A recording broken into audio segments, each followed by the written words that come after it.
The mining rig's alarm blared at exactly 0600 hours, same as every day for the past 3 years. Daniel Mercer rolled out of his narrow bunk, his feet hitting the cold metal floor of his quarters aboard Frontier Station X5. Through the reinforced viewport, the asteroid belt stretched endlessly, chunks of rock and ice tumbling in their eternal dance around the distant sun. Daniel rubbed his eyes and stumbled to the small mirror above his sink. The face staring back at him looked older than his 32 years. 3 years of isolation on this corporate-owned rock had carved lines around his eyes and dulled the spark that once lived there. He ran a hand through his disheveled brown hair and sighed. "Another exciting day in paradise," he muttered to his reflection. The communal shower was mercifully empty. Most of the other workers on his shift wouldn't be up for another hour. Daniel let the recycled water wash over him, trying not to think about how many times it had been filtered through the station systems. Everything on Frontier X5 was recycled, reused, repurposed. Even the people, he thought bitterly. As he dressed in his standard-issue gray coveralls, his eyes fell on the small digital frame on his desk. It cycled through photos of his sister Maria and her 2 kids.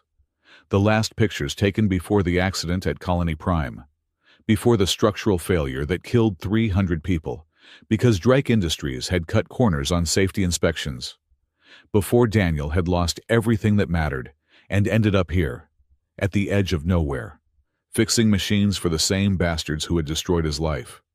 His comm unit chimed. A message flashed on the screen.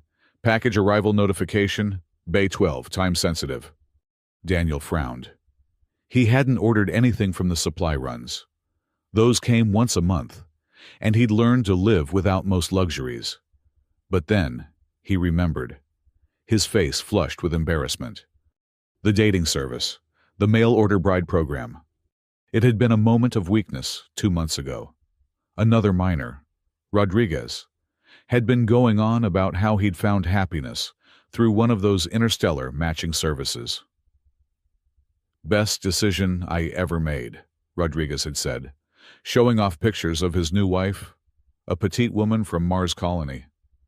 "Sometimes you just need someone. You know someone who gets it." Daniel had been drunk on synthetic whiskey, alone in his quarters, on what would have been Maria's birthday. The advertisement had popped up on his terminal: "Find love across the stars, guaranteed compatibility." In his inebriated state, it had seemed like a sign. He'd filled out the questionnaire, paid the fee with 3 months of savings, and promptly forgotten about it. Until now. "Shit," he whispered, checking the time. The arrival was scheduled for 0700. He had 20 minutes. Daniel hurried through the station's corridors, his work boots clanging against the metal grating. Frontier X5 was a labyrinth of passages, some leading to the mining shafts, others to processing facilities, living quarters, or the administrative sections where management pretended to care about worker welfare. He passed a group of Krellian workers, their blue-scaled faces turning to watch him rush by. One of them, Thax, called out a greeting in accented English. "Morning. Mercer, you late for something?" "Package pickup," Daniel called back, not slowing down. Thax's forked tongue flicked out in what passed for a Krellian laugh. "Must be important. You moving like asteroid on collision course." Daniel waved and kept going. The station's population was about 60% human, 40% various alien species, who had integrated into humanity's expanding frontier. Despite corporate propaganda about species unity, there were clear divisions. Humans got the better quarters, the safer jobs, the management positions. Everyone else got what was left. Bay 12 was in the older section of the station, where the artificial gravity generators hiccuped occasionally, and the air recyclers made everything smell faintly of ozone. Daniel arrived with 5 minutes to spare, breathing hard. The docking bay was small, designed for shuttles and small cargo vessels. Through the observation window, he could see a ship already locked into the docking clamps. It wasn't a standard cargo vessel. This ship was sleek, painted in deep purple with silver accents. Vraxian design, if Daniel remembered correctly. They built their ships for speed and maneuverability, not cargo capacity. Strange choice for a delivery vessel. The bay's atmospheric readings showed green. Daniel hit the entry button and stepped through the airlock. The bay was cold, his breath misting in the air. Emergency lights cast long shadows across the floor. And there, by the ship's extended ramp, stood a figure. Daniel stopped dead. The dating service profile had been specific. He'd requested someone small, gentle, with a caring disposition. Someone who could help chase away the loneliness without demanding too much. Someone safe. The being standing before him was none of those things. She had to be at least 8 feet tall, covered in sleek armor that seemed to be part clothing, part natural carapace. Her skin, where visible, was a deep amber color with subtle scale patterns that caught the light. 4 arms emerged from her torso, the upper pair thick with corded muscle, the lower pair more slender, but no less dangerous looking. Her face was vaguely humanoid, but with pronounced ridges along her jaw and forehead. 6 eyes, arranged in 2 rows of 3, fixed on Daniel with an intensity that made his knees weak. "You are Daniel Mercer." Her voice was surprisingly melodious, despite coming from a mouth filled with teeth that looked capable of biting through steel. Daniel nodded, unable to form words. "I am Syraxa of the Thanarian bloodline." She descended the ramp with a fluid grace that belied her size. Each step made the deck plates vibrate slightly. "I believe you were expecting me." There must be some mistake," Daniel managed. The service said, "A bride." "Yes." One of her lower arms produced a datapad. Contract number 4472B. Daniel Mercer, engineer, Frontier Station X5. Seeking companionship and life partnership. Payment confirmed. Genetic compatibility verified at 87%. She looked up from the pad, and Daniel could swear he saw amusement in those 6 eyes. "Is there a problem?" Before Daniel could answer, the station's emergency klaxon began to wail. Red lights bathed the docking bay in hellish illumination. The automated voice of the station's AI echoed through the speakers. "Alert! Alert! Critical system failure detected in mining shaft 3. Explosion detected. All emergency personnel to stations. This is not a drill." Daniel's blood ran cold. Mining shaft 3 was the deepest excavation on the asteroid, extending nearly 5 kilometers into the rock. An explosion down there could destabilize the entire station. "We need to go," he said, turning toward the exit. "That's my section. If the shaft collapses—" "Wait!" Syraxa's upper right arm shot out, grabbing his shoulder with surprising gentleness. "Something is wrong here." "Yeah, the mine is exploding." "No." Her 6 eyes narrowed, scanning the bay. "I mean this arrival, this timing. I dock, and immediately there is catastrophe." She moved past him toward the airlock, her movements now predatory, alert. In my experience, coincidences are rarely coincidental. The lights cut out completely. Emergency power kicked in a second later, bathing everything in a sickly green glow. Through the observation window, Daniel could see people running through the corridors, panic spreading like wildfire. "We need to get to the command center," Daniel said. "If this is sabotage—" "It is." Syraxa's voice carried absolute certainty. She pulled something from her armor, a weapon of some kind, its surface covered in alien script. "The question is whether they meant to frame me, or if my arrival was meant to provide cover for their true purpose." "They who's they?" She turned those 6 eyes on him, and Daniel felt like he was being X-rayed. "Tell me, Daniel Mercer, how many enemies have you made on this station?" "None. I keep to myself, do my job." "And before this station, who would profit from your death?" The question hit him like a physical blow. "My death, I'm nobody. Just an engineer." No one is just anything. She moved to the door, weapon raised. We go to command center, yes, but we go carefully, and you stay behind me. I don't need protecting.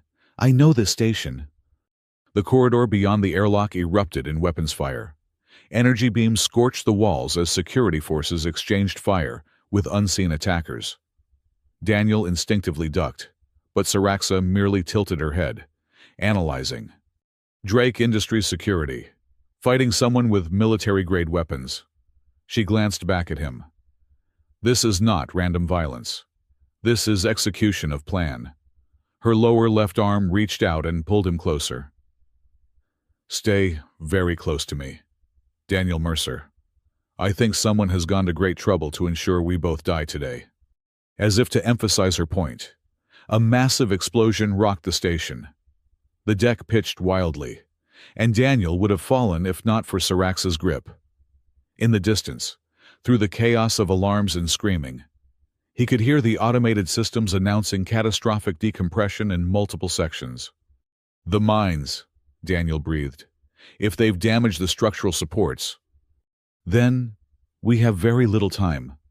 Saraxa checked her weapon once more. Tell me, do you trust me? It was an insane question. He'd known her for all of 5 minutes. She was an alien warrior twice his size who had shown up claiming to be his mail-order bride. Nothing about this situation made sense. But as another explosion shook the station, and the lights failed again, Daniel realized he didn't have much choice. I trust you, he said. Good, she smiled, revealing those terrifying teeth. Because what comes next will require faith. She moved into the corridor with inhuman speed, her forearms working in perfect coordination. The weapon in her upper right hand spat brilliant blue fire, while her upper left pulled Daniel along. Her lower arms were free, ready to grab, push, or strike as needed. They encountered the first body 20 meters from the docking bay. A security guard, human, with a smoking hole in his chest. Daniel recognized him. Thompson, a decent guy who always shared his coffee ration. Plasma wound, Saraxa noted clinically. Close range. He knew his attacker. They pressed on.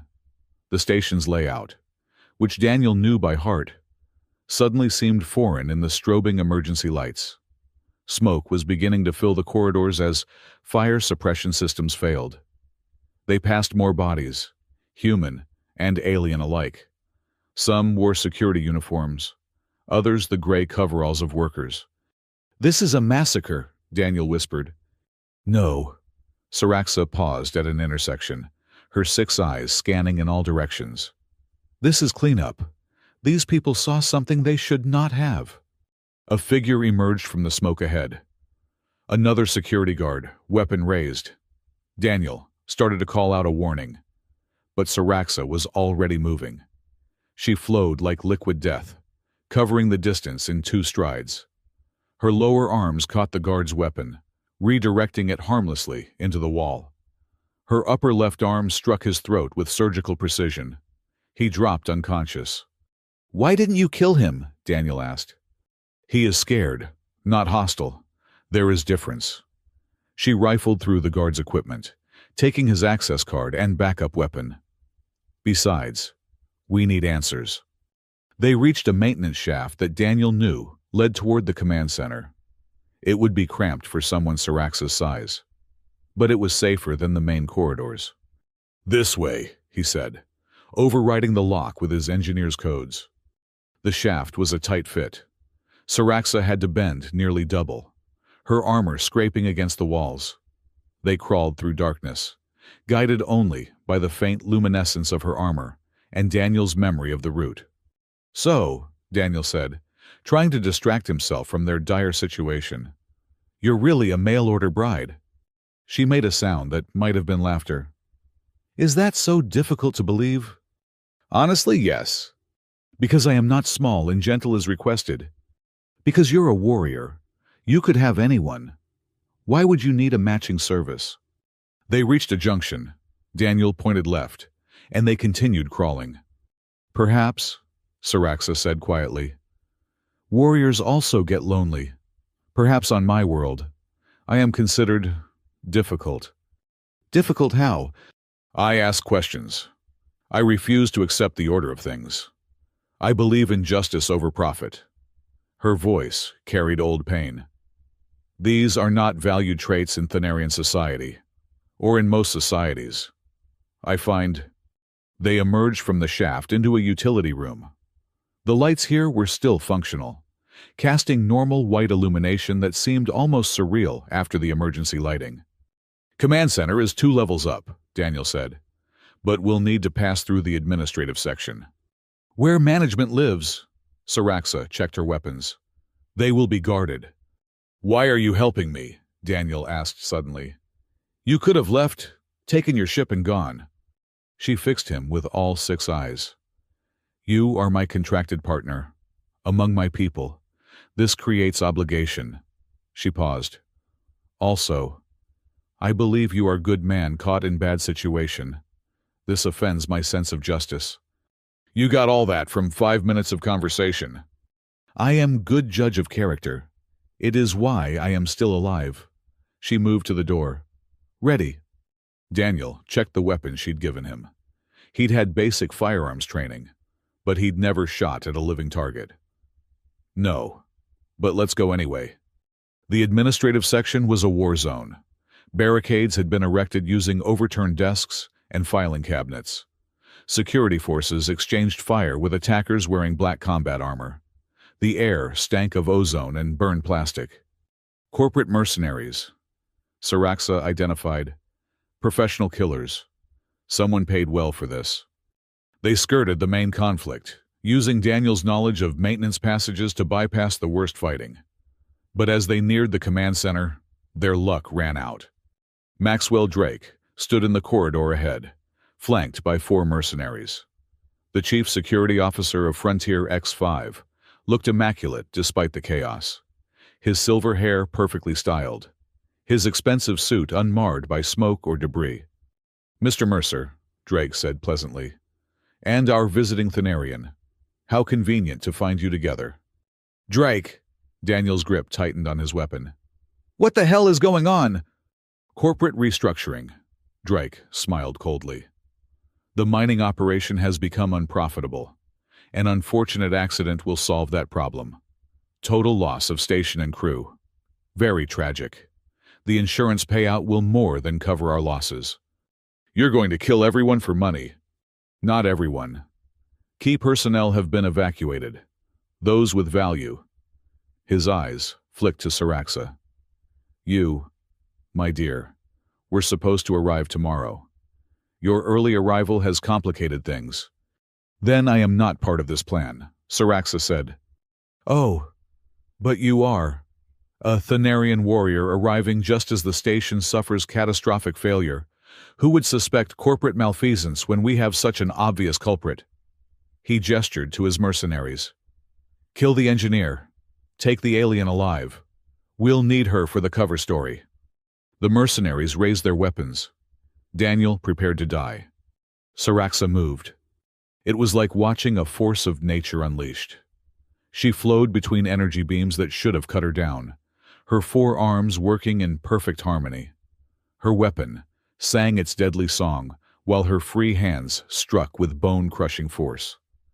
2 mercenaries were down before they could adjust their aim. Daniel, acting on instinct, dove behind a support column and returned fire. His shots went wide, but they forced 1 mercenary to seek cover. Drake was backing away, speaking rapidly into a comm unit. Priority override. Activate Omega Protocol. All units converge on command deck. Saraxa finished the last mercenary with a brutal efficiency that was almost beautiful. She turned toward Drake, but he had already disappeared around a corner. We need to stop him, Daniel said. Agreed. But first, she knelt beside one of the fallen mercenaries, checking his equipment. These are not standard corporate soldiers. These are specialists, alien hunters. She held up a strange-looking device. Neural disruptor, specifically calibrated for Thanarian physiology. They were ready for you. Someone was... She stood, her 6 eyes blazing with fury. This was not coincidence. Daniel Mercer. Someone brought me here to die. The station shook again, more violently than before. Somewhere in the distance, Daniel heard the terrible sound of metal tearing. The structural supports are failing, he said. We have maybe 30 minutes before total collapse. Then we move quickly.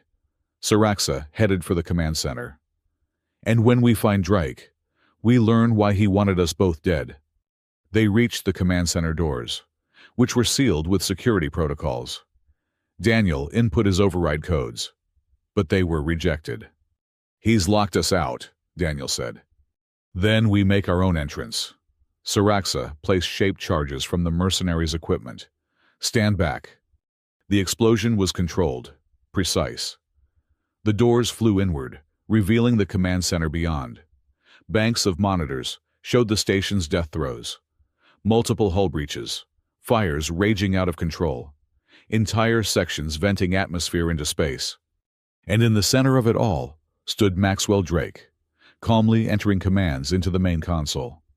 Too late, he said without turning. The cascade has begun. In 20 minutes. Frontier X5 will be nothing but debris. Why? Daniel demanded. Why kill innocent people?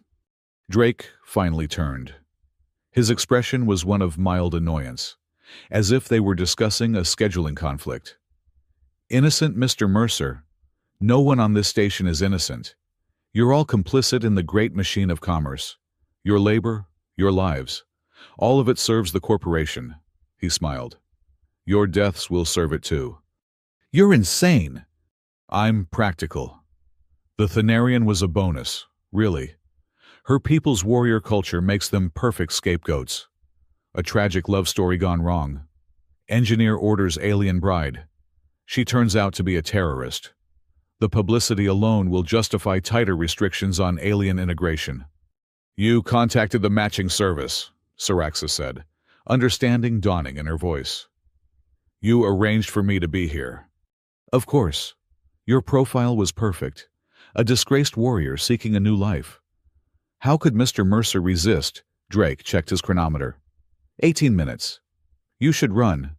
Not that there's anywhere to go. Daniel felt rage building in his chest. This man had orchestrated the deaths of hundreds for profit. Just like the managers who had cut corners at Colony Prime. Just like everyone who put credits over lives. You're wrong about one thing, Daniel said quietly. Oh! I'm not going to run. He raised his weapon and fired. But Drake was already moving, diving behind a console as energy beams scorched the air where he'd been standing. Station security is converging on this location, Drake called out. You can't win. Saraxa moved through the command center like a hunting cat, using her superior mobility to flank Drake's position. Daniel provided covering fire, forcing the security chief to stay low. 15 minutes, Drake taunted. Can you feel the station dying around you? An explosion somewhere below them sent the deck tilting at a crazy angle. Monitors sparked and died. The lights flickered ominously. There, Daniel spotted an escape pod access terminal. We can evacuate the remaining crew. Already thought of that, Drake said. Escape pods are offline. No witnesses. Remember? Saraxa reached Drake's position, her lower arms grabbing the console and wrenching it aside. Drake rolled away, producing a neural disruptor. The device hummed to life, its energy field designed to overload Thanarian nervous systems. Did you really think I wouldn't be prepared? Drake sneered. Saraxa staggered as the disruptor's field washed over her, her 6 eyes unfocused, and she dropped to one knee. No, Daniel charged, rage overcoming sense. Drake turned the disruptor toward him, but Daniel was already too close. They collided, going down in a tangle of limbs. The device went flying. Drake was stronger than he looked, with the wiry strength of someone who'd had combat training. But Daniel had 3 years of pent-up fury driving him.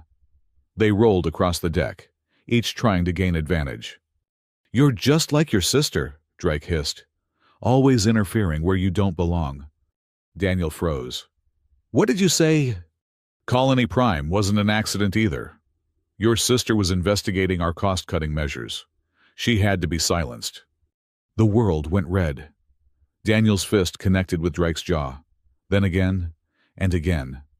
All the grief, all the rage, all the helplessness of the past 3 years poured out through his fists. Daniel! Saraxa's voice cut through his fury. Daniel, stop! We need him alive! He looked up. Saraxa had recovered from the disruptor's effects and stood watching him with those unreadable 6 eyes. Drake lay beneath him, face bloodied but still breathing. He killed my sister, Daniel said, his voice breaking. And he will answer for it. But not if we all die here. She hauled Drake to his feet with casual strength. 10 minutes remain. How do we save the station? Drake laughed, blood bubbling from his split lip. You can't. The reaction is cascade. Even I couldn't stop it now. He's lying, Daniel said, moving to the main console. His engineer's training kicked in as he scanned the damage reports. The explosions were precisely placed to cause maximum damage with minimum redundancy. Someone who knew exactly where to hit. So they were too precise. Look. He pulled up a schematic.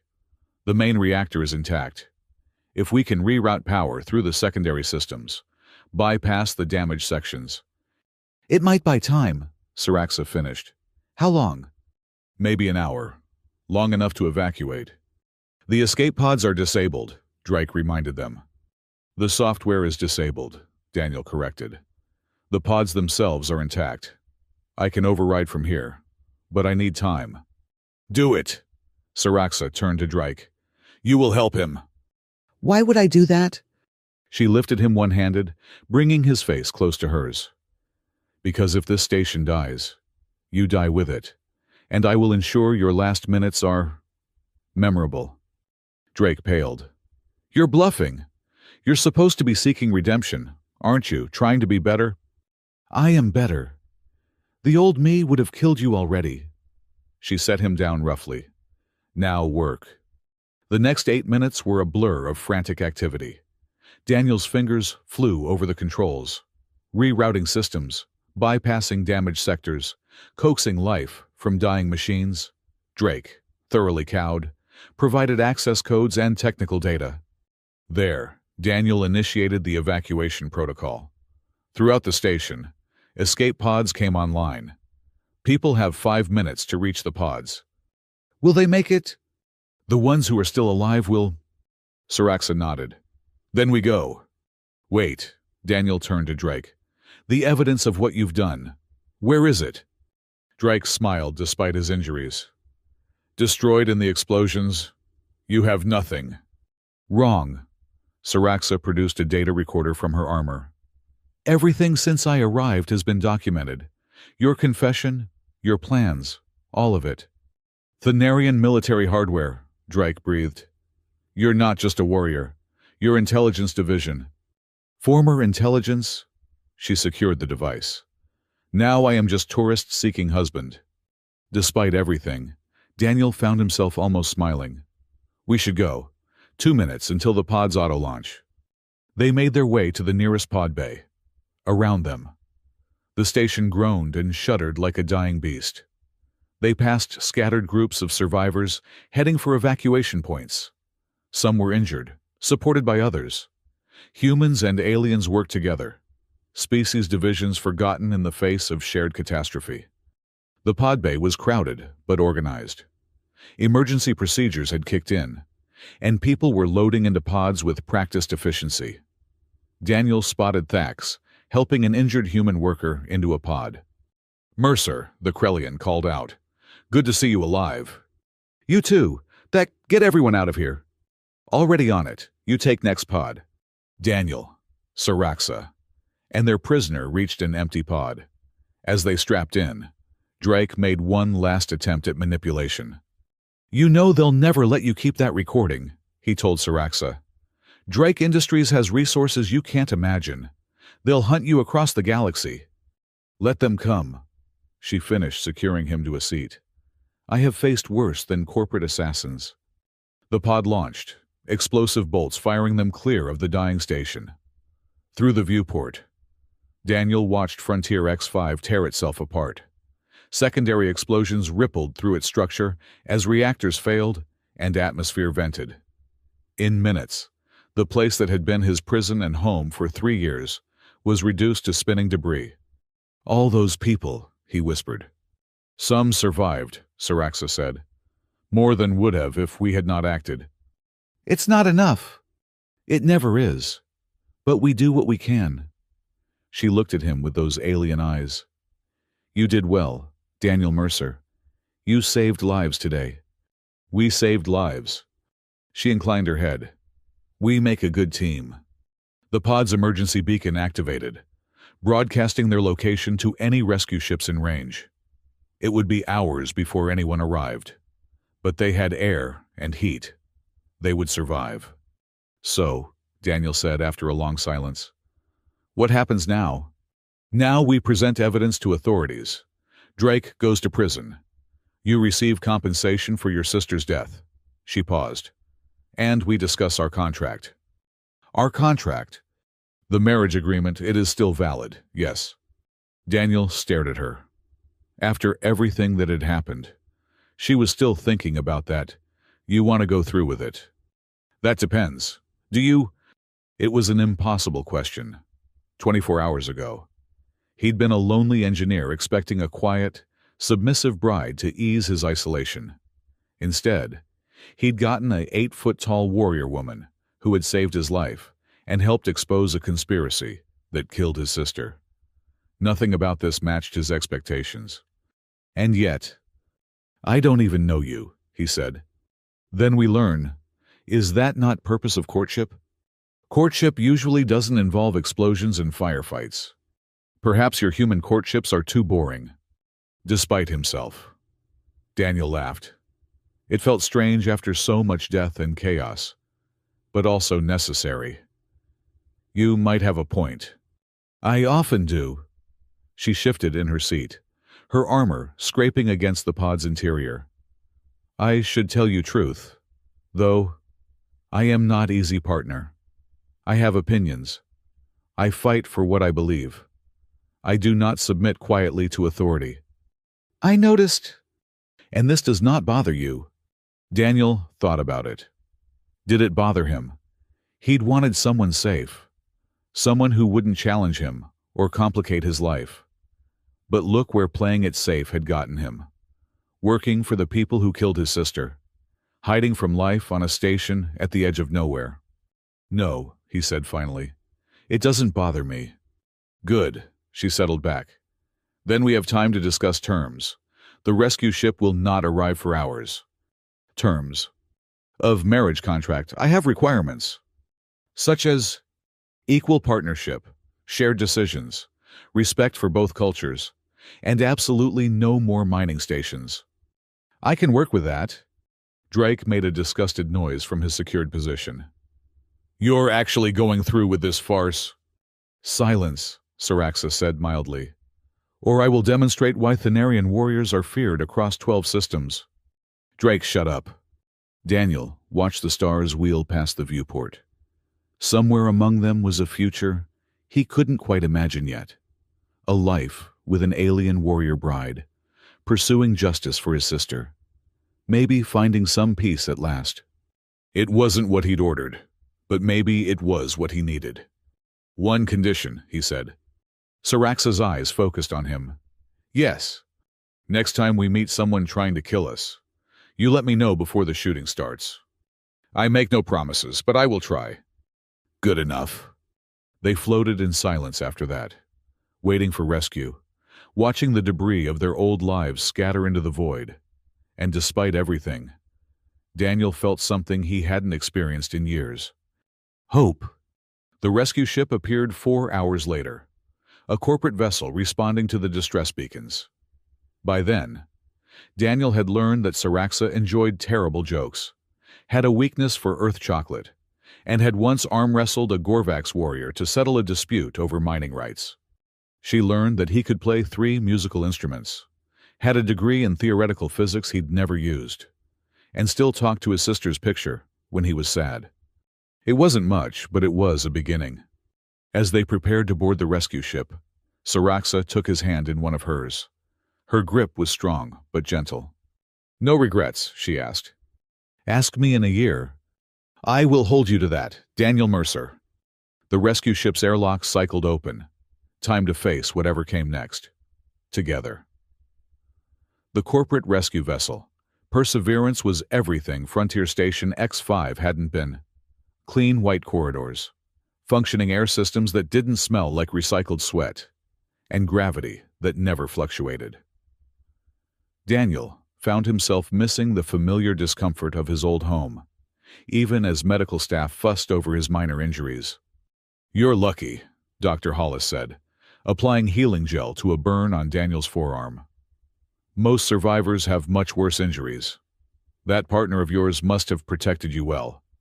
Through the medical bay window, Daniel could see Saraxa being examined by a team of increasingly nervous medics.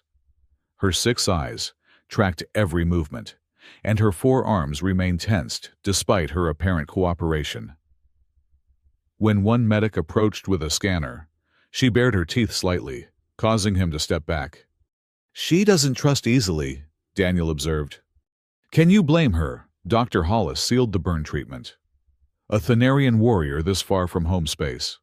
Caught in what appears to be corporate sabotage, I'd be paranoid too." "You believe us then about Drake?" The doctor's expression grew guarded. "I've been with Drake Industries for 15 years, Mr. Mercer. I've learned not to ask certain questions." She lowered her voice. "But I've also learned to keep my own records, just in case."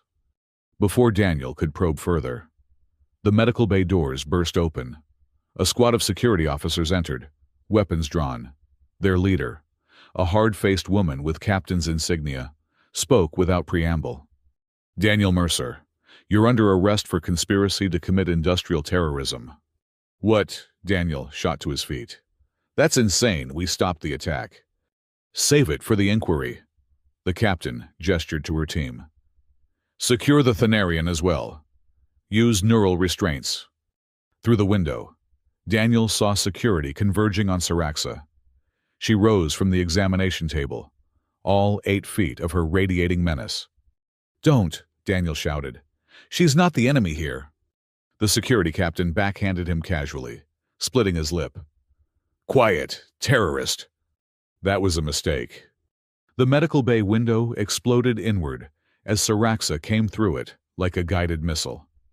She hit the security captain with enough force to send her flying into the far wall.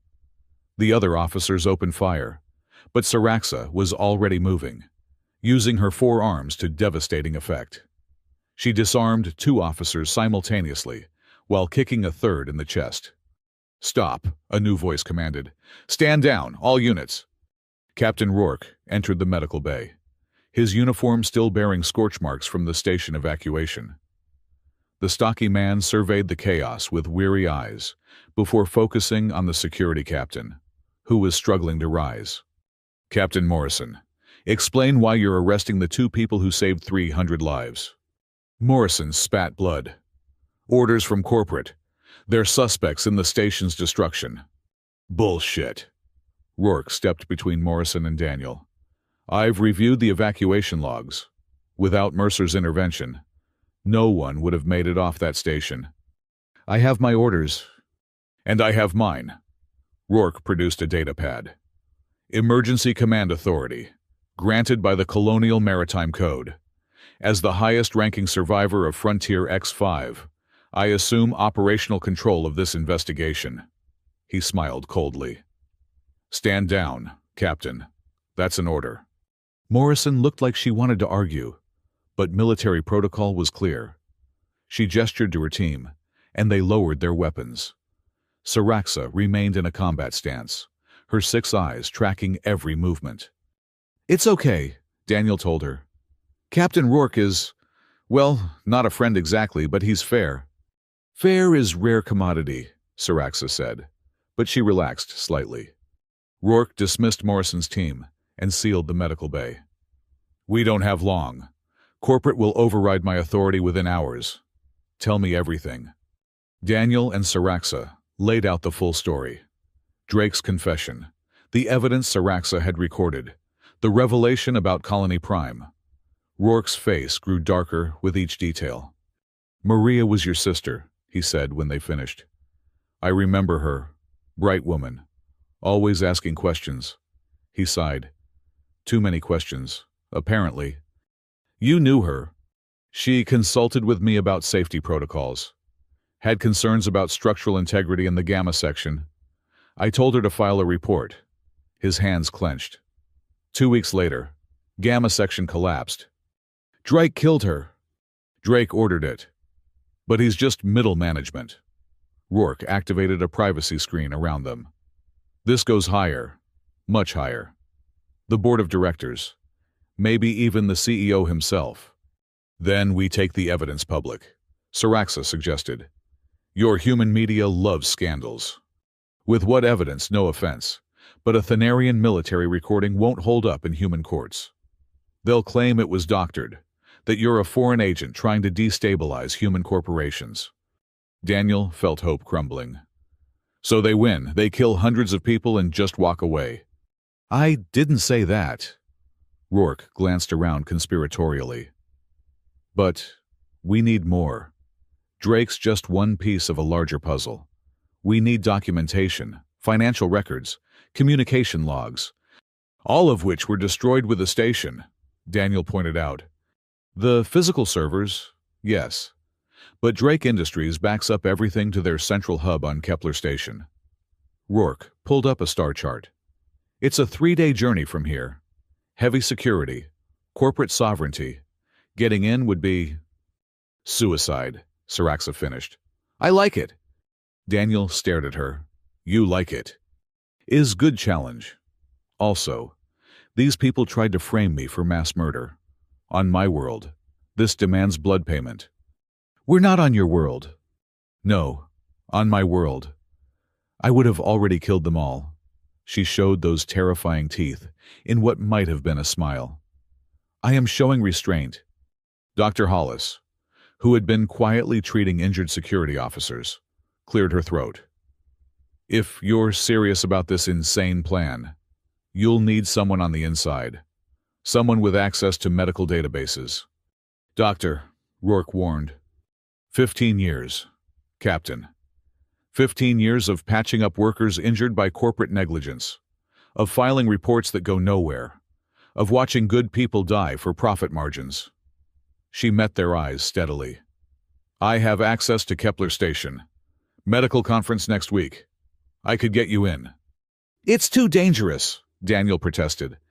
So was staying silent while people died. Dr. Hollis turned to her medical terminal.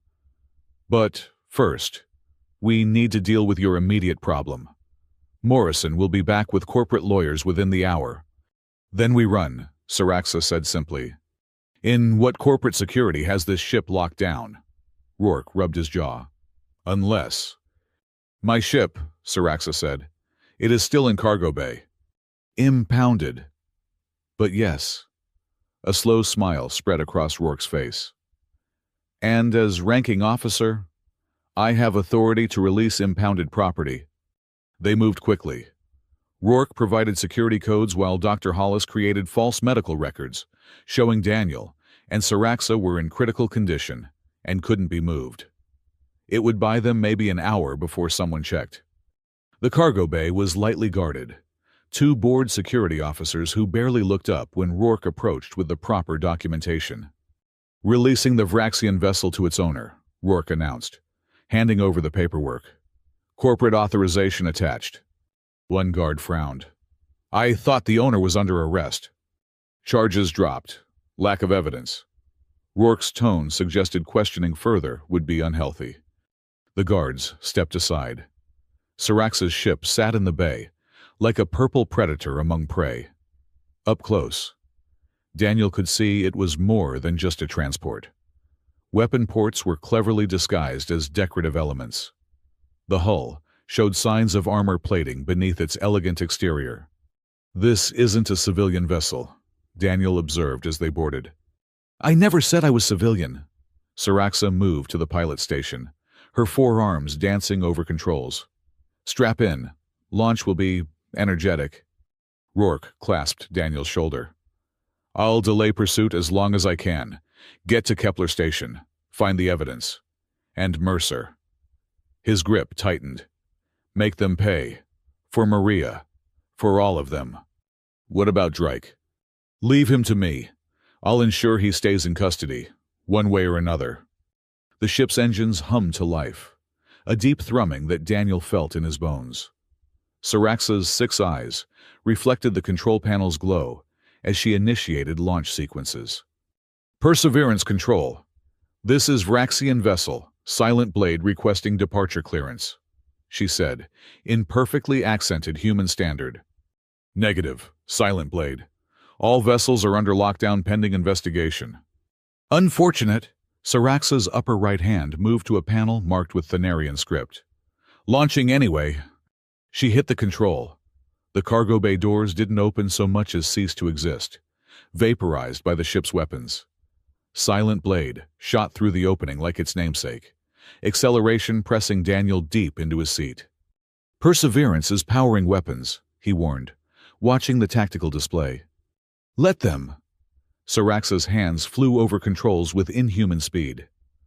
Would you like to know why Thanarian warriors are feared?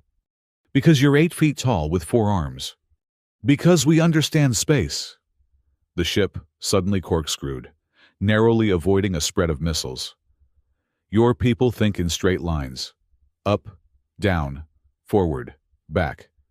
But space has no such limits. She demonstrated by flipping the ship end over end, flying backwards while firing at their pursuers. The Perseverance's escort fighters scattered, unable to track the erratic movements. Also, Saraxa added conversationally, our ships are very well armed. Pulse cannons emerged from hidden ports, filling space with brilliant death.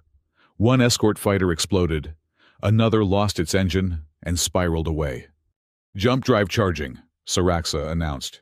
20 seconds. They're launching more fighters. Then we give them something else to consider. She fired a spread of missiles, but not at the fighters. They streaked toward Perseverance itself. You're attacking a hospital ship. Non-lethal warheads. Electromagnetic pulse. We'll disable their systems for 1 hour. She glanced at him with 2 of her eyes. I am not monster. Daniel Mercer. I kill only when necessary. The missiles detonated, washing Perseverance in crackling energy. Its lights flickered and died. The launching fighters suddenly found themselves without carrier support. Jump in 3, 2, 1. Reality twisted. The stars elongated into streams of light, and Daniel's stomach tried to exit through his throat. Then they were in hyperspace, the normal universe left behind. Safe for now, Saraxa announced. 3 days to Kepler Station. Time to plan. Daniel unstrapped and moved to the co-pilot seat. Through the hyperspace window, reality looked like melted paint. That was insane. That was necessary. She began shutting down combat systems. Your corporate masters would have executed us quietly. Now they must chase us. Which gives us time to prepare. Daniel called up everything he knew about Kepler Station. It's not going to be easy. The entire station is corporate property. They make their own laws. Then we break them. Saraxa rose from her seat, stretching all 4 arms. Come, I will show you the ship. If we are to be partners, you must understand our resources. Silent Blade was larger than it appeared from outside. The main deck contained the bridge, a small medical bay, and living quarters. Below that was cargo space, currently empty, except for mysterious crates marked in Thanarian script. The lowest deck made Daniel whistle appreciatively. This is an armory. Was armory. Now is enthusiast's collection. Saraxa selected a weapon from the racks. This is plasma lance. Can punch through 3 meters of reinforced steel. Very illegal in human space. How illegal? 20 years imprisonment illegal. She handed it to him. You will need weapon for Kepler Station. Choose wisely. Daniel examined the arsenal. Energy weapons, projectile firearms, and things he couldn't even identify. I don't suppose you have anything non-lethal? Why would I carry non-lethal weapons? Because we're trying to expose corruption, not start a war. She considered this. Valid point. She retrieved a different weapon. Stun baton. Will disable human nervous system for 1 hour. Usually. Sometimes 2 hours. Sometimes permanent paralysis. Depends on species. That's reassuring. They returned to the living quarters. It was Spartan but comfortable, designed for long journeys. Saraxa began removing her armor, revealing the form-fitting bodysuit beneath. Her movements were efficient, practiced. You asked earlier why I took marriage contract, she said without looking at him. You don't have to explain. I want to... She hung the armor carefully in a wall alcove. My clan was destroyed 5 years ago. Corporate mining operation on our colony world. They wanted mineral rights. We refused. Her voice carried old pain. Drake Industries sent mercenaries. My family fought. They died. I survived because I was off-world, serving in intelligence division. I'm sorry. Do not be sorry. Be angry. She turned to face him.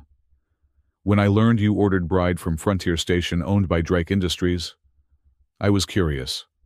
When I researched you and found connection to Colony Prime incident, I was suspicious. So I took contract. You came here to investigate. I came for answers. And perhaps revenge. She moved closer. I did not expect to find kindred spirit. We're hardly kindred anything. You're a warrior from an advanced civilization. I'm just an engineer. Just, her lower left hand touched his face gently. You saved lives. You fought a corrupt system. You seek justice for the dead. These are warriors' actions. The touch was surprisingly warm. Her amber skin had a subtle texture. Not quite scales, but not smooth either. This close, he could see that her 6 eyes weren't uniform. The central pair were larger, probably primary vision, while the others provided peripheral awareness. This is weird, he said. Which part? The forearm's 6 eyes. Or that I am twice your size. The part where I'm not bothered by any of that? She made that sound that might have been laughter. Perhaps you are more adaptable than you believe. A soft chime interrupted them. Saraxa moved to a wall panel, reading the displayed information. Her expression darkened. What is it? Automated newsfeed. Explosion on corporate rescue vessel Perseverance. All hands lost. She looked at him. Including 2 fugitive terrorists, identified as Daniel Mercer and a Thanarian national. They killed everyone, even their own people. Easier than explanations. Now we are officially dead. Makes us harder to predict. Daniel felt sick. Captain Rourke, Dr. Hollis, all those survivors from the station, gone because they'd helped him. Do not spiral into guilt, Saraxa said sharply. Their deaths demand justice, not self-pity. Easy for you to say. Is it? Her voice cracked like a whip. You think I feel nothing? Those people died because we escaped. Because I chose revenge over discretion. Every death adds to my ledger. She gripped his shoulders with her upper arms. But guilt without action is worthless. We honor them by finishing what we started. He met her eyes, all 6 of them. How do you deal with it? The weight? By remembering why I fight, by choosing targets carefully, by surviving to fight another day. Her grip gentled. And now, by having partner to share burden. We've known each other less than a day. And yet we have saved each other's lives multiple times. In my culture, this creates strong bond, she released him. But if you prefer human courtship rituals, we have 3 days. Shall we start with dinner? Despite everything, Daniel found himself almost smiling. You mean the protein paste in the ship's supplies? I have real food. Hidden compartment. Even chocolate from Earth. She moved toward the small galley. Sit. I will cook. You cook? Warrior must be self-sufficient. Also, I enjoy it, creating rather than destroying. She prepared something that smelled amazing, using ingredients Daniel couldn't identify. 4 arms made her incredibly efficient in the kitchen. She could stir, chop, season, and plate simultaneously. Tell me about your sister, she said as she worked. So he did. About Maria's brilliance, her determination to make the colonies safer, how she'd raised him after their parents died, her terrible jokes and fierce protectiveness. By the time he finished, his eyes were wet. She sounds like true warrior, Saraxa said, placing a steaming plate before him. She would be proud of what you do now. The food was incredible. Flavors both alien and familiar. They ate in comfortable silence for a while before Daniel asked, "What was your clan like?" Saraxa's eyes went distant. Loud, chaotic, beautiful.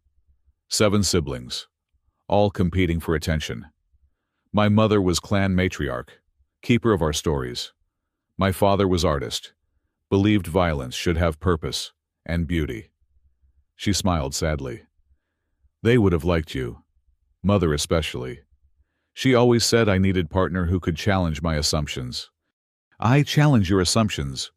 Constantly. I assume all humans are weak. You show courage. I assume corporate types have no honor. Your Captain Rourke proved otherwise. I assume justice requires violence. You seek legal path first. The legal path hasn't worked out so well. No. But attempting it was still correct. She refilled his plate.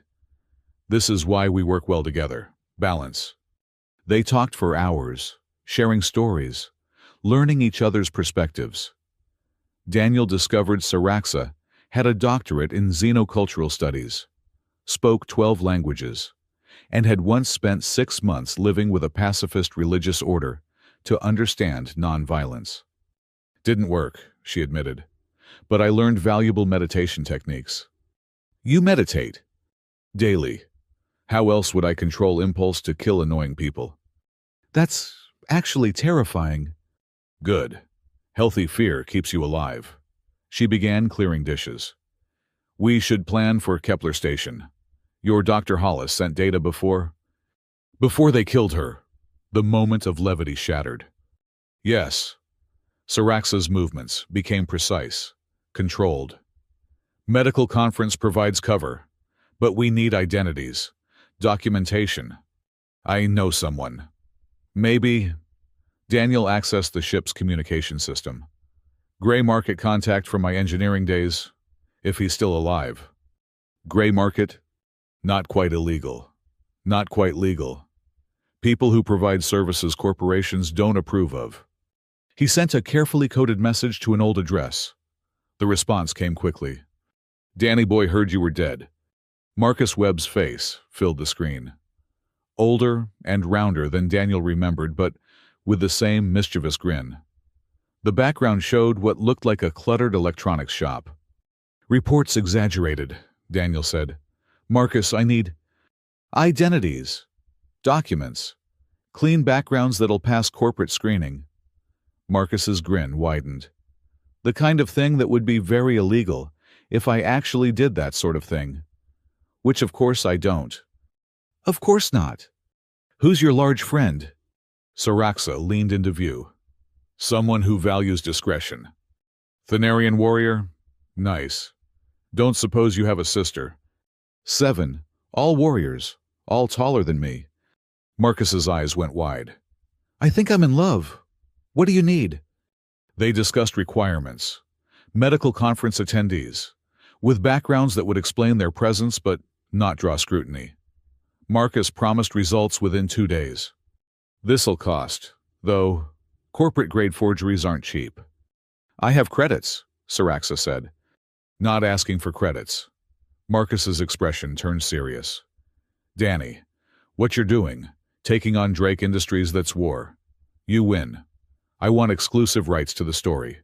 Book, video, full media package. If we survive, When you survive, you've got something corporations fear most: righteous anger and nothing left to lose. He glanced at Saraxa. Plus, a very large warrior. That helps. The connection ended. Daniel slumped in his chair. 2 more days of running. Then we walk into the enemy's stronghold with fake identities and hope they don't shoot us on sight. Could be worse, Saraxa offered. How? Could be boring. She moved toward the sleeping quarters. Rest now. Tomorrow we train. Train. If you insist on using stun baton, you must know how. Otherwise, you will accidentally paralyze yourself. She paused at the doorway. Also, we should discuss sleeping arrangements. Ship has 1 bed. Daniel felt heat rise in his face. I can take the floor. Bed is large enough for 2, unless human taboos. It's not that. It's just, we're technically engaged, but we've known each other less than a day, and you're 2 feet taller than me, and... Daniel, she interrupted his rambling, is sleep, not mating ritual. Though if you wish to discuss mating rituals... Sleep. Sleep is good. That laugh sound again. As you wish. But know that Thanarian courtship typically involves much more violence. This is practically sedate by comparison. She disappeared into the sleeping quarters, leaving Daniel to contemplate how his life had become so surreal. 48 hours ago, his biggest concern had been fixing a malfunctioning air recycler. Now, he was planning to infiltrate a corporate fortress with an alien bride he hadn't technically ordered, seeking evidence to bring down the company that killed his sister. And somehow it felt right. He followed Saraxa to the sleeping quarters, finding her already settled on one side of the surprisingly spacious bed. She'd changed into loose sleeping clothes that did nothing to diminish her imposing presence. Computer, she said. Reduce lighting 70%. Maintain standard environmental controls. The lights dimmed to a comfortable level. Daniel settled on his side of the bed, very aware of her presence. The mattress adjusted automatically to accommodate their different sizes and weights. Question, Saraxa said into the darkness. Yeah. When this is over, when we have justice for our families, what then? He hadn't thought that far ahead. I don't know. I've spent 3 years just existing, not living. Planning for the future seems presumptuous. Then we make modest plan. We survive. We win. We decide what comes next together. One of her hands found his in the darkness, engulfing it. Acceptable. Acceptable. Sleep came eventually. Despite the strangeness of sharing a bed with an 8-foot alien warrior, Daniel's dreams were filled with explosions and accusations, but also with 6 amber eyes that somehow made him feel safe. He woke to find Saraxa already up, practicing combat forms in the cargo bay. Her forearms moved in perfect synchronization, striking imaginary foes with lethal precision. She noticed him watching and beckoned him over. Today you learn to fight properly, she announced. Corporate security will not be impressed by your wild swinging. I've had combat training. She moved. One moment she was 3 meters away. The next, she had him pinned against the wall with minimal effort. Your training assumes human opponents, she said, releasing him. Kepler Station has mixed species security, different physiologies, different weaknesses. The next hours were bruising but educational. Saraxa taught him to read body language across species, to identify weak points in various anatomies, to use his smaller size as an advantage rather than a liability. Krellians have blind spot directly behind, she explained, demonstrating on a holographic opponent. Vraxians are vulnerable at joint connections. Humans, she smiled. Many weaknesses, but also unpredictable. Your species' irrationality is sometimes advantage. Thanks, I think. By the time Marcus's data package arrived, Daniel was sore but significantly more confident in his abilities. The identities were masterful. Dr. Eric Haston, trauma specialist from Mars Colony. His assistant, Sarana Vex, a medical technician specializing in multi-species physiology. The conference focuses on treating mining-related injuries, Marcus explained via encrypted message. Perfect cover for you both. Credentials will pass any scan. Just try not to actually treat anyone. They spent the final day memorizing their covers, studying Kepler Station's layout, and planning infiltration routes. The station's medical database was housed in a secure sublevel, accessible only to senior staff. We need distraction, Siraxa decided. Something to draw security away. I might have an idea. Daniel pulled up the conference schedule. There's a gala dinner the second night, all senior staff attending, including database administrators. So we strike during dinner? Better. We attend dinner. Make ourselves visible, above suspicion. Then you have a medical emergency requiring immediate database access for treatment records. What kind of emergency? Thanarian metabolic cascade syndrome. Rare. Requires specific genetic markers for treatment. The kind of thing that would reasonably require database access. Siraxa's eyes gleamed with approval. You think like intelligence operative. I approve. Just an engineer who reads too much. Same thing. Different application. She checked their approach vector. 6 hours to real space. We should prepare. They donned their disguises. Daniel in a conservative medical uniform that made him look older, more serious. Siraxa in modified technician's garb that somehow minimized her imposing presence, though nothing could make her look small. How do I look? She asked, attempting a non-threatening posture. Like an 8-foot alien trying to look harmless. Perfect. Humans expect aliens to try fitting in. Makes us seem less dangerous. The ship dropped from hyperspace on schedule. Kepler Station floating before them like a metal snowflake against the stars. It was beautiful in its way, all gleaming surfaces and elegant design. Nothing like the utilitarian bulk of Frontier X5. Kepler Station Control. This is medical transport requesting docking permission. Daniel transmitted. Dr. Haston and assistant for the Mining Health Conference. Transmit credentials. They held their breath as Marcus's forgeries underwent scrutiny. After eternally long seconds, the response came. Approved. Proceed to Docking Bay 4. Enjoy your stay at Kepler Station. They were in. As Silent Blade settled into the docking clamps, Siraxa performed final weapons checks. The stun baton went into Daniel's medical bag, while she concealed various devices about her person with practiced ease. Remember, she said, we are medical professionals. Boring, unthreatening, nothing to see. Right, boring. Daniel tried to calm his racing heart. We can do boring. The docking bay was immaculate, all polished floors and corporate logos. Security was visible but not oppressive. Just enough to remind visitors they were on corporate property. A cheerful human woman in a conference uniform greeted them. Dr. Haston, welcome to Kepler Station. I'm Amy from Guest Services. Let me escort you to registration. They followed Amy through corridors that screamed corporate wealth. Art pieces worth more than a miner's lifetime earnings. Carpeting that probably cost more per meter than Daniel's entire quarters on Frontier X5. Your first time at Kepler, Amy chirped. Yes, Daniel replied, pitching his voice to the bored tone of a doctor who'd seen too many conferences. Though one medical station tends to look like another. Oh, you'll find Kepler quite unique. We have 17 restaurants, a full recreational complex, even a zero-G swimming pool. Fascinating, Siraxa said flatly. Registration was smooth. Their credentials passed every check. Their cover stories accepted without question.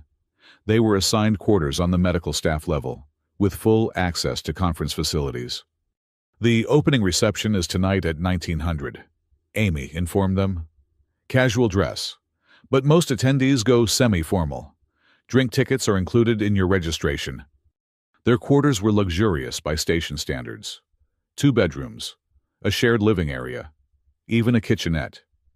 Daniel immediately checked for surveillance devices, finding 3 without much effort. They're not trying to hide them, he noted. Standard corporate practice. Visible surveillance prevents more than it catches. Siraxa disabled the devices with casual efficiency.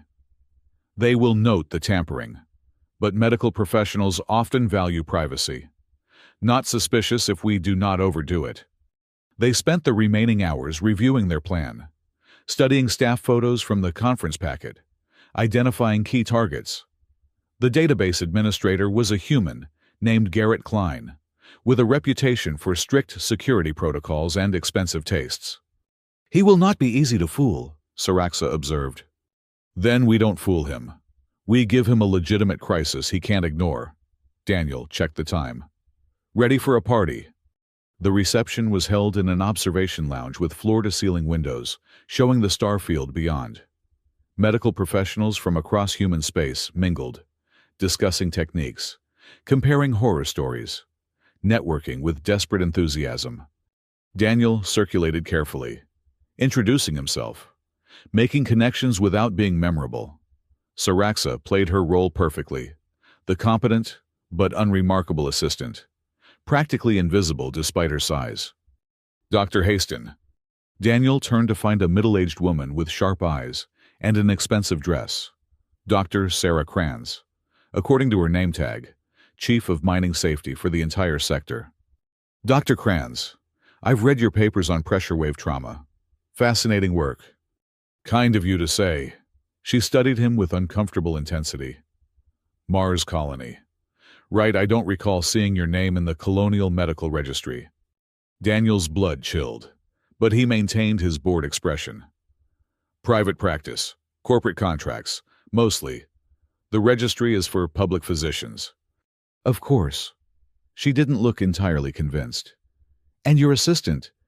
Sarana has been invaluable. Multi-species trauma is becoming more common as integration increases. Indeed. Dr. Kranz's eyes narrowed. You remind me of someone, an engineer I once met, worked for. Sarah. A loud voice interrupted. Garrett Klein appeared, slightly drunk, definitely interested in Dr. Kranz. You promised me that dance. Later, Garrett. But Klein was persistent, drawing her away with apologies to Daniel. That was close, Daniel breathed.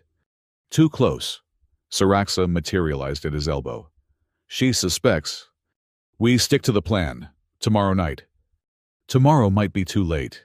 If she checks records. They were interrupted by a commotion near the entrance. Security guards entered, escorting someone Daniel recognized with a chill. Maxwell Drake, battered but walking, flanked by lawyers and corporate executives. Ladies and gentlemen, one executive announced. I apologize for the disruption. We've just received word of a terrible tragedy. The corporate vessel Perseverance was destroyed by saboteurs. We're here to honor the victims and assure you that those responsible will face justice. Drake's eyes swept the room and locked onto Daniel. A slow smile spread across his battered face. In fact, Drake said loudly, I believe we may have found them already. Security began moving through the crowd, toward Daniel and Siraxa. So much for boring, Siraxa muttered, her hands moving to concealed weapons. The trap had sprung, and they were caught in the middle of it. The observation lounge erupted into chaos.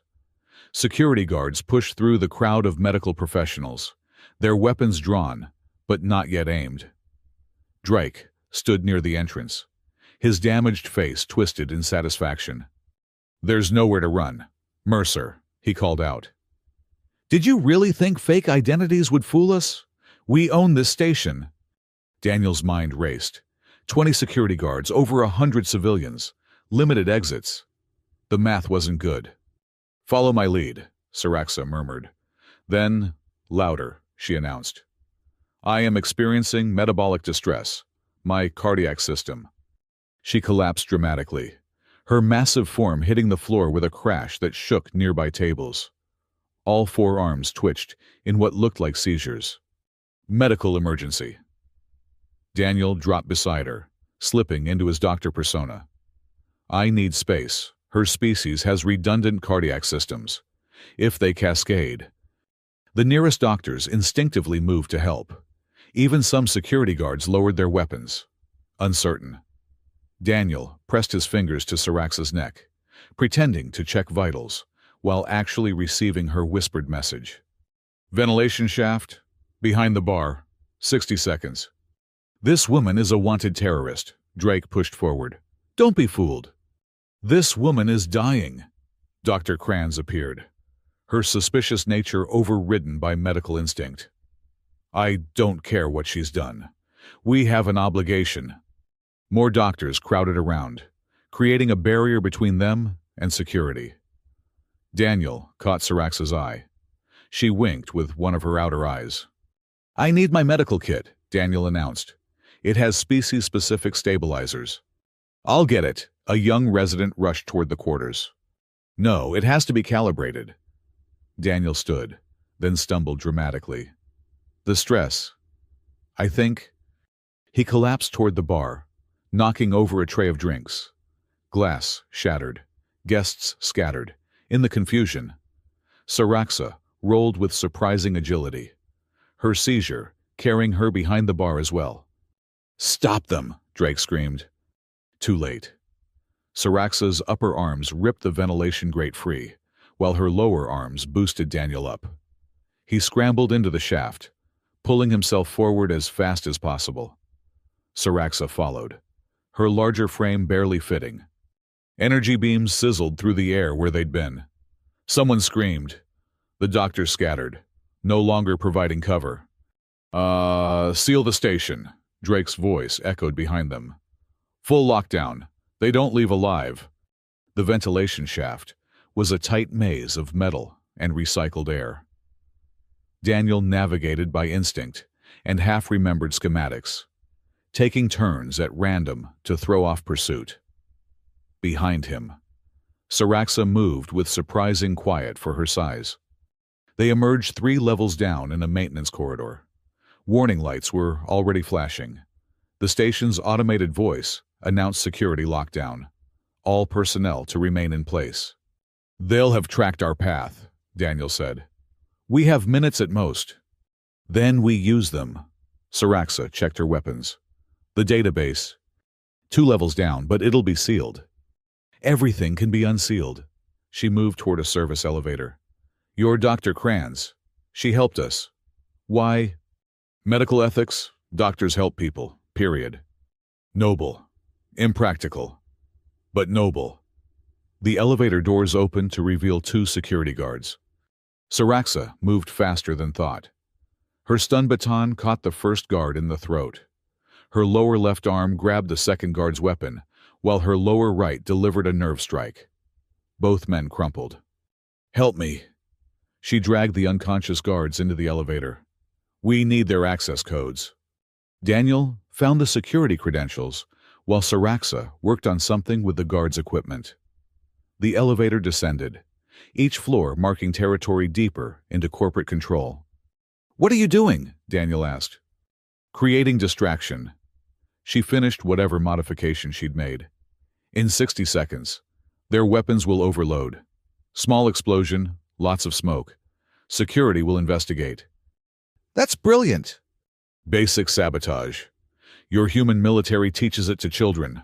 The elevator stopped. Ready. The database level was eerily quiet. Emergency lighting cast long shadows down empty corridors. No guards, no staff, nothing. Trap, Saraxa stated. Obviously, but we need that data. They moved cautiously, weapons ready. The main database center loomed ahead, its reinforced doors standing open. Definitely a trap. Wait, Daniel spotted something. Environmental controls. If I can override them. His fingers flew over the access panel, using his engineer's codes from Frontier X5. Most were rejected, but maintenance protocols were often universal. There. Ventilation controls. What are you doing? Buying us an advantage? He reversed the airflow in the database center. If they're waiting inside, they're about to get very uncomfortable. Smoke began pouring out of the open doors. Coughing echoed from within. 3 guards stumbled out, eyes streaming. Siraxa disabled them with clinical efficiency. Clever, she approved. But Drake will not be so easily. Trapped? No, I won't. Drake emerged from a side corridor, flanked by 6 guards in full combat armor. These weren't standard security. These were military-grade killers. Did you really think I'd wait in an obvious trap? Drake touched his damaged face gingerly. You cost me significant medical expenses. Mercer, the least you can do is die quietly. Counteroffer, Siraxa said. You tell us who ordered Colony Prime massacre. We kill you quickly instead of slowly. Such bravado. Tell me, warrior, do you know why your clan really died? Siraxa tensed. Mining rights. You wanted our land? Partially true. But your clan sat on something far more valuable than minerals. Drake smiled coldly. They had evidence. Records of our early colonial operations. Proof of systematic genocide against indigenous species. Your matriarch was going to release it. Liar! Am I your mother met with human journalists 3 days before the attack? She gave them partial records, held back the rest as insurance. His smile widened. We couldn't let that stand. Siraxa's control cracked. A sound emerged from her throat, primal and furious. She moved to attack, but Daniel grabbed one of her arms. That's what he wants, Daniel said urgently. He's baiting you. Listen to your pet human, Drake advised. Though it won't matter. You see, I learned from our last encounter. These men are equipped with neural disruptors, calibrated specifically for Thanarian physiology. One shot, and you'll beg for death. And me, Daniel asked. You're just collateral damage. Wrong place, wrong time. Your sister, at least, had the dignity to die for a cause. Now it was Daniel's turn to fight rage. Maria had died trying to expose their crimes. Just like Siraxa's family. All of it connected. A web of murder spanning years and star systems. Enough talk, Drake decided. Kill them! The guards raised their weapons. Daniel prepared to die. The lights went out. Complete darkness swallowed the corridor. Daniel heard Drake curse, guards stumbling, weapons powering up. Then Siraxa's voice, calm and deadly. Night vision is hardware. Thanarian eyes are biological. We adapt. Violence erupted in the dark. Energy beams lit the corridor in strobing glimpses of carnage. Siraxa moved like death itself, 4 arms dealing devastation. Daniel stayed low, using his memory of the layout to navigate. His hand found a weapon dropped by a fallen guard. He fired blind, aiming for muzzle flashes. Someone screamed. The emergency power kicked in, revealing a scene from nightmares. 4 guards were down, bodies bent at impossible angles. Siraxa stood among them, amber blood seeping from multiple wounds, but still fighting. 1 guard remained standing, neural disruptor aimed at her head. Daniel didn't think. He just fired. The guard's head snapped back, a smoking hole between his eyes. First kill, first human life taken. Daniel expected to feel something. Guilt, horror, satisfaction. Instead, just emptiness. Where's Drake? Siraxa demanded. Gone, in the chaos. Their true target had vanished. Database first, Daniel decided. We can't leave empty-handed. They entered the database center. Banks of servers hummed quietly, storing decades of corporate sins. Daniel moved to the main terminal, fingers flying over interfaces. Locked out, he reported. Need administrator access. Stand aside. Siraxa produced a small device from her armor. Military-grade decryption unit. Illegal in 12 systems. Will it work? In theory. In practice. She attached it to the terminal. Numbers cascaded across screens. 5 minutes. We don't have 5 minutes. Then delay them. Daniel moved to the door, checking the fallen guard's weapons. Full charges. Military grade. Very illegal for civilians to possess. He'd already crossed the line by killing. What was one more crime? Footsteps echoed in the corridor. Many footsteps. Daniel took position behind a server bank, weapon ready. Mercer. Drake's voice carried clearly. You can't win. Surrender now, and I'll make it quick. Continue fighting, and I'll ensure you live just long enough to watch the Thanarian die slowly. Counteroffer, Daniel called back. You walk away. We don't release the evidence of your genocide to every media outlet in human space. You're assuming you'll live to release anything. I'm assuming you're smart enough to know when you're beaten. We're not the only ones with this data.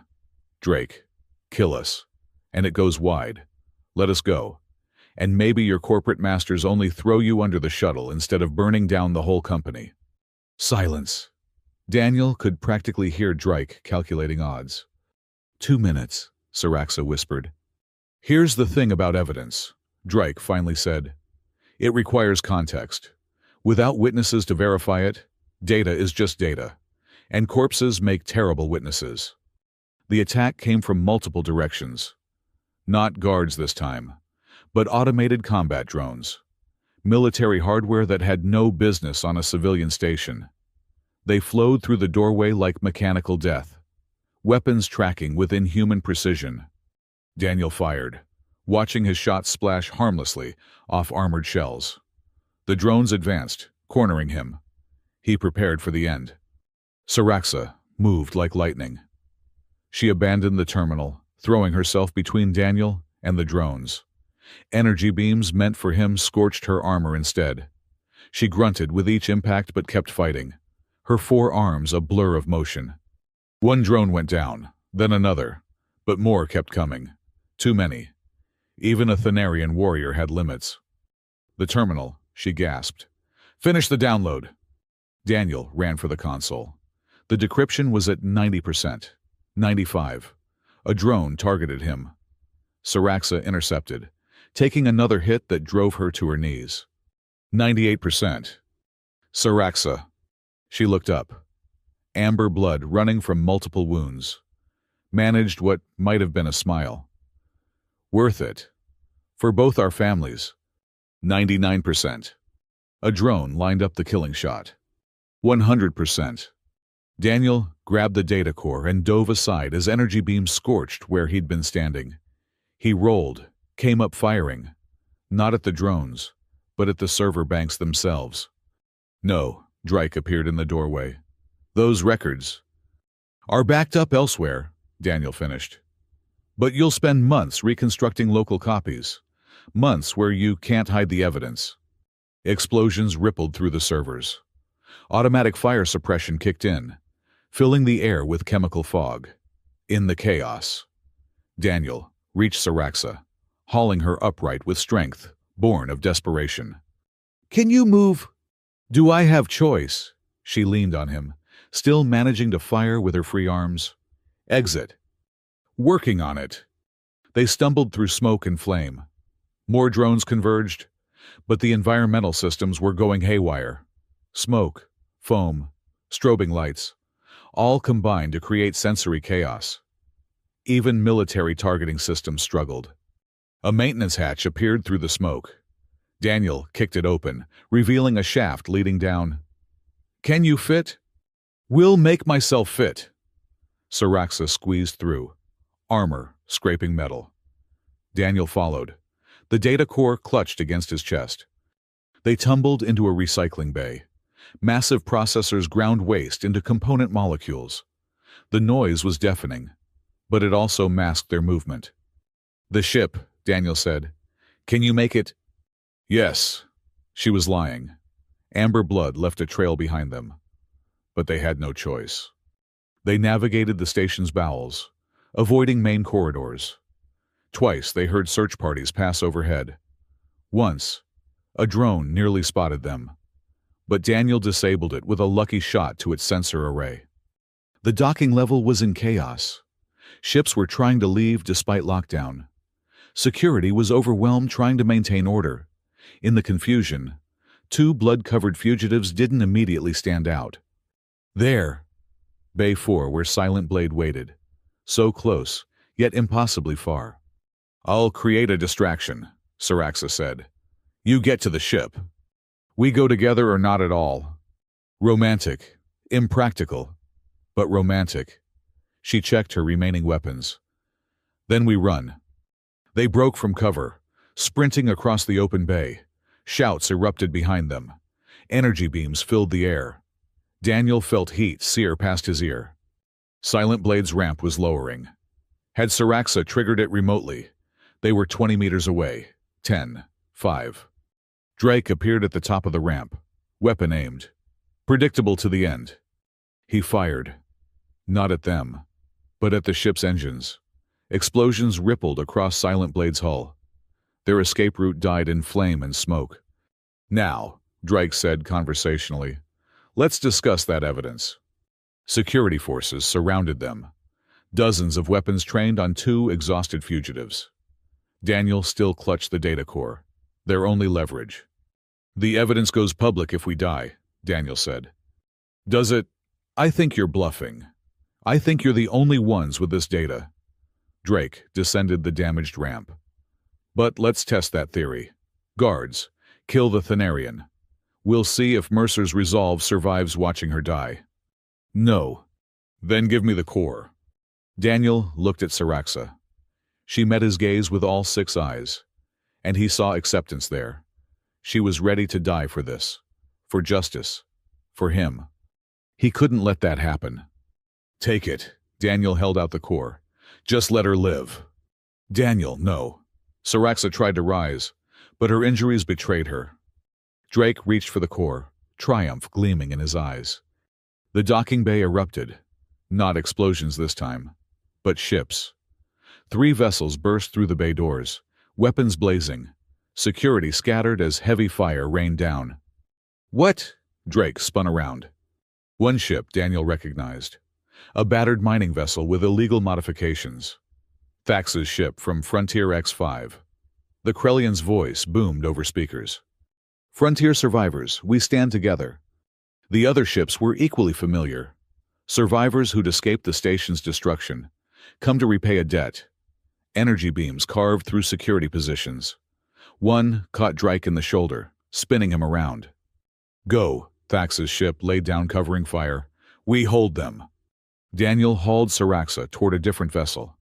A small courier ship whose pilot was frantically gesturing. They stumbled aboard as energy beams scorched the hull. "Strap in." The pilot was human, young, terrified but determined.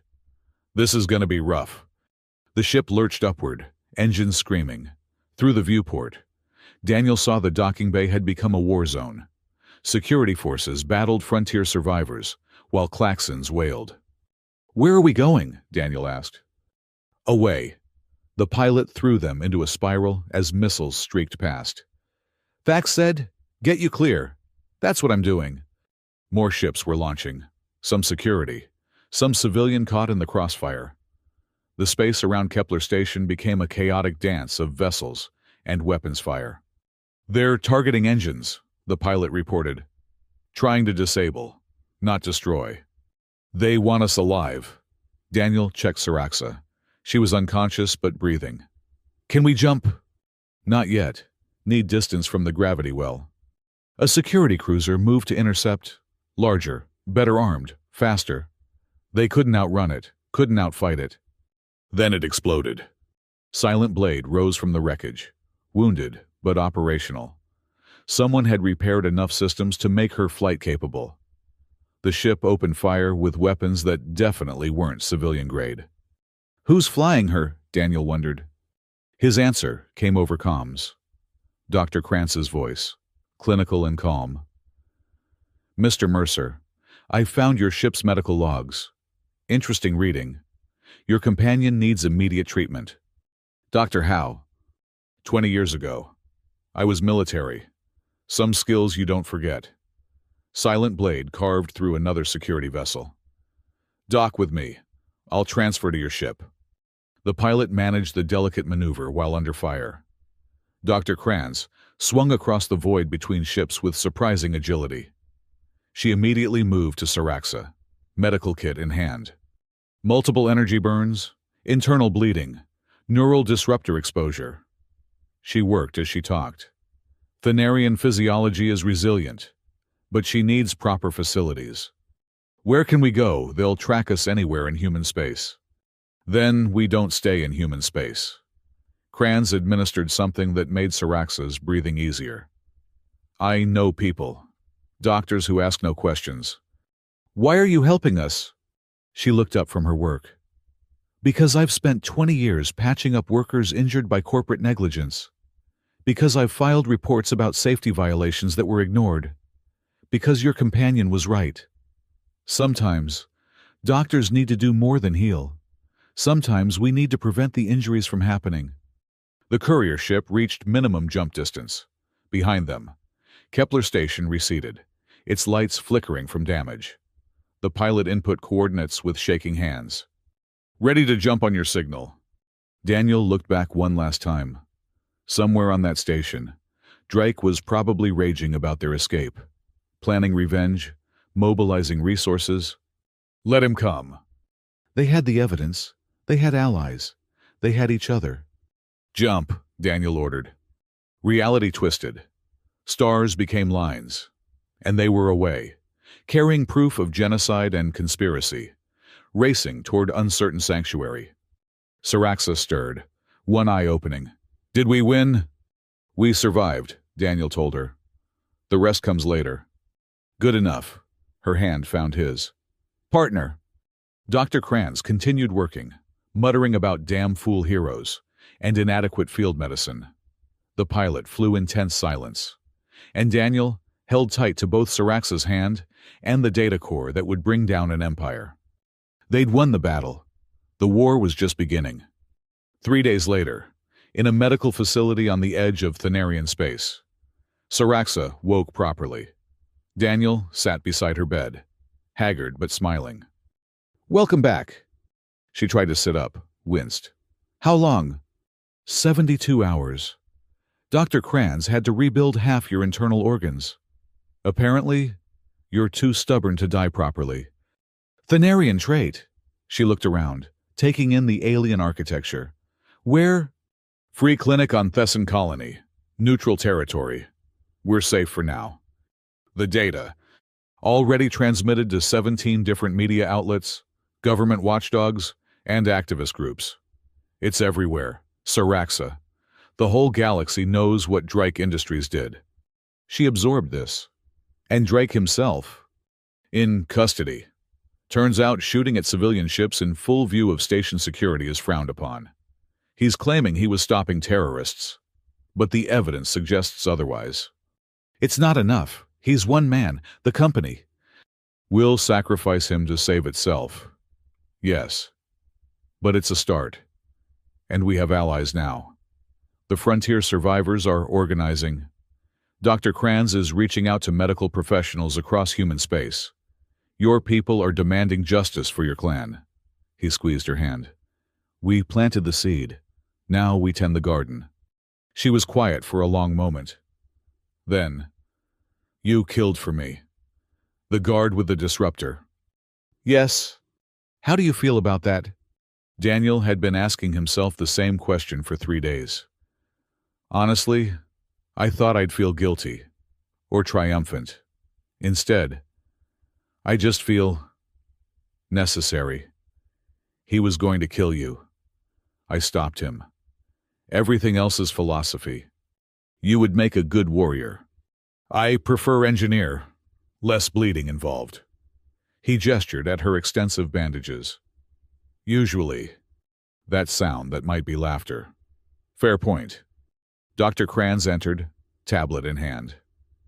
Awake at last. Good. I was running out of sedatives. She checked readings with professional efficiency. You'll make a full recovery, though I recommend avoiding firefights for at least a month. Define avoid, Saraxa said. I mean it. Your redundant organs saved your life, but they're not infinite. And neural disruptor damage is cumulative. Too much exposure and even Thanarian physiology fails. Understood. Krantz turned to Daniel. There's someone here to see you both. Says it's important. Who? Wouldn't give a name. Just said you'd want to hear what she has to say. Daniel and Saraxa exchanged glances. Trap. Possibly. But we're on neutral ground. Violence here would bring down every bounty hunter in 3 systems. Send her in, Daniel decided. The woman who entered was human, elderly, but straight-backed, with eyes that had seen too much. She wore expensive clothes and moved with the confidence of someone used to power. Mr. Mercer, Warrior Saraxa. She settled into a chair uninvited. My name is Margaret Sterling. I'm on the board of directors for Drake Industries. Saraxa tensed. Daniel put a hand on her arm. And I'm here to discuss terms. Terms for what? Your surrender. Naturally. She held up a hand before they could protest. Not to us. To the legal system.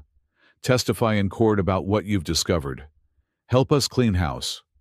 You mean help you scapegoat Drake and pretend the rot doesn't go to the core, Daniel said. Partially. Yes. But also genuinely reform. Your evidence has created a crisis. Stock prices are plummeting. Contracts are being canceled. We're facing dissolution unless we act decisively. Good, Saraxa said flatly. Is it Drake Industries employs 3 million people across 40 systems? Most are innocent workers like yourselves. Should they suffer for executive crimes? Our families suffered for executive greed, Daniel countered. Yes, and I'm deeply sorry for that. She seemed sincere, but who could tell with corporate types, which is why I'm offering you a chance for real justice, not just revenge. Explain. Sterling leaned forward. Testify before the Colonial Trade Commission. Present your evidence formally. Help us identify and prosecute everyone involved in these conspiracies. In exchange, full pardons for any crimes committed during your investigation, reparations for your families, and positions on the new oversight board we're creating. You want us to work for you. Saraxa's tone could have frozen helium. I want you to help rebuild, transform Drake Industries into something ethical. Use your positions to ensure this never happens again. It was tempting. A chance to change the system from within, to honor their families by preventing future tragedies. But also, potentially a trap, a way to control and eventually silence them. We need to discuss this, Daniel said. Of course. I'll be on station for 3 days. Sterling rose. Whatever you decide, know that your actions have already saved lives. The safety violations you've exposed are being corrected across all facilities. That's worth something. She left. Daniel and Saraxa sat in silence, processing. It could be genuine, Daniel finally said. It could be manipulation. Both things can be true. Saraxa shifted carefully in bed. What does your instinct say? That we've shaken the tree. Now we see what falls. He met her eyes. What about you? I came here for revenge. Found it. But also found something else. She touched his face with one hand. Purpose beyond anger. Perhaps that's enough. So we accept. We verify. Investigate Sterling, the board, their intentions. If genuine, we engage. If false, she showed teeth. We have proven capable of handling corporate deception. Daniel smiled. Careful investigation followed by decisive action. I can work with that. Good. But first, different matter. She pulled him closer. We are still technically engaged. Need to discuss terms. Now while you're recovering from near death. Especially now. Life is short, even for Thanarian. Why waste time? She had a point. They'd faced death together, saved each other's lives, brought down a conspiracy. Traditional courtship seemed irrelevant after that. All right, Daniel agreed. Terms. Equal partnership. Obviously. Shared decision-making. Acceptable. No more suicide missions without discussion. Define suicide. Saraxa? Joke, mostly. She grew serious. I accept your terms. Do you accept mine? Which are honor for our families, justice for the oppressed. And when we have children, They know their heritage, both human and Thanarian. Children, Daniel's voice cracked slightly. Eventually, after we finish reforming corrupt corporations and avenging our families. That maybe laugh again. I am patient. Despite everything, Daniel found himself smiling. Those terms are acceptable. Good. Then by Thanarian custom, we are bonded. She paused. Human customs require ceremony, yes. Usually, big wedding, formal vows, excessive cake. Later. For now. This is enough. She pulled him down for what would have been a kiss if her mouth anatomy allowed it. Instead, she pressed her forehead to his, a gesture that seemed more intimate somehow. They stayed like that for a moment, two warriors finding peace in each other. Then Saraxa yawned, showing far too many teeth. Rest, Daniel told her. We have corporations to reform tomorrow. Or destroy, whichever proves necessary. He tucked the blanket around her massive frame. Whichever proves necessary, he agreed. As she drifted back to sleep, Daniel considered their future. It wasn't what he'd ordered. He'd wanted a quiet companion to ease his loneliness. Instead, he'd gotten a warrior partner, a crusade for justice, and a love story written in explosions and bloodshed. Strange how the universe delivered what you needed, rather than what you wanted. Through the window, alien stars wheeled in unfamiliar patterns. Somewhere among them, corporate executives were scrambling to contain the damage. Somewhere, the families of Frontier X5's victims were finding closure. Somewhere, justice was slowly grinding forward. And here, in a medical facility on neutral ground, a human engineer and a Thanarian warrior were building something new. Not just a marriage, but a partnership that would reshape worlds. Daniel settled back in his chair, keeping watch over his sleeping bride. Tomorrow would bring new challenges. Sterling's offer to consider, Drake's trial to prepare for, a galaxy of corruption to confront. But tonight, they were together. They were alive. For now, that was enough. The courtroom on Kepler Station had been rebuilt in record time. Where 3 weeks ago there had been battle damage and chaos, now stood a monument to corporate efficiency. Marble floors, wood-paneled walls, the scales of justice prominently displayed, as if aesthetics could wash away the blood. Daniel adjusted his formal suit, uncomfortable in its pristine newness. Beside him, Saraxa wore modified formal attire that somehow made her look even more imposing than her battle armor had. Her injuries had healed, but she moved with the careful precision of someone who remembered pain. Still time to leave, she murmured.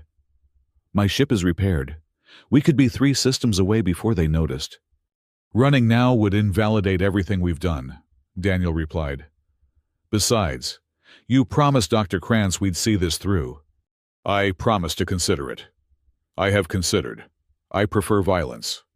Despite the tension, Daniel almost smiled. 3 weeks of recovery had done nothing to soften Saraxa's edges. If anything, forced inactivity had sharpened them. The courtroom doors opened. Maxwell Drake entered in shackles, flanked by guards. He looked smaller somehow, his expensive suit replaced by prisoner gray, his perfect hair now unkempt. But his eyes still held that cold calculation.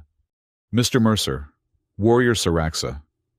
He nodded as if they were colleagues meeting in a corridor. You're looking well. Medical technology is remarkable these days. Save it for the judge, Daniel said. The judge. Oh, my dear boy. Did you really think this would end with justice? Drake's smile was pitying. This is theater. Nothing more. Before Daniel could respond, the bailiff called for order. The gallery filled quickly.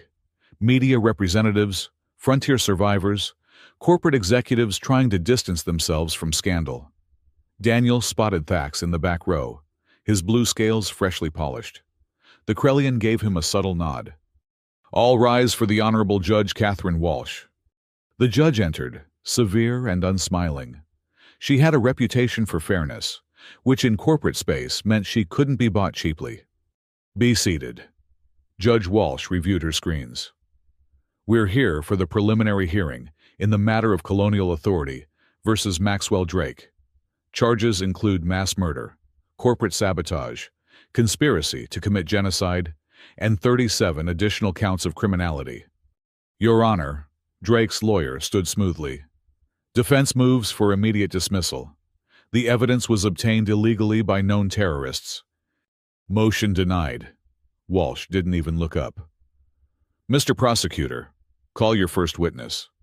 The colonial prosecutor was young but determined. The prosecution calls Daniel Mercer. Daniel took the stand, placing his hand on the truth scanner. The device hummed, calibrating to his biorhythms. Any lie would register immediately. State your name for the record. Daniel Mercer, former senior engineer, Frontier Station X5. Mr. Mercer, please describe the events of August 14th. Daniel spoke carefully, laying out the facts. Syrax's arrival, the immediate sabotage, Drake's confession. The truth scanner remained steady green. No deception detected. And you recorded this confession? My partner did. Thanarian military hardware. The prosecutor activated a display. Drake's voice filled the courtroom, cold and clear. Corporate restructuring. The mining operation has become unprofitable. An unfortunate accident will solve that problem. Gasps from the gallery. Even some corporate executives looked shocked. One thing to suspect such actions, another to hear them admitted so casually. No further questions. Drake's lawyer stood for cross-examination. Mr. Mercer, you have a personal stake in this matter, don't you? Your sister died at Colony Prime. Yes. And you blame my client for that tragedy. He admitted to ordering it. While under duress, with an alien warrior threatening him. The lawyer gestured at Syraxa. Can we trust evidence obtained through intimidation? Objection, the prosecutor called. The defendant was armed and had just attempted to destroy an entire station. Any intimidation was self-defense. Sustained. The lawyer tried another angle. Mr. Mercer, have you accepted employment with the Reformed Drake Industries Board? I've been offered a position. I haven't accepted. But you're considering it profiting from this tragedy. Daniel felt his temper rise. The truth scanner flickered yellow. I'm considering using a position to prevent future tragedies. Unlike your client, who profited from causing them. Move to strike as non-responsive. Denied. The witness may explain his motivations. It went on for hours. Every detail scrutinized. Every motivation questioned. By the time Daniel stepped down, he felt wrung out. But the truth scanner had stayed green throughout. Unimpeachable testimony. Syraxa took the stand next.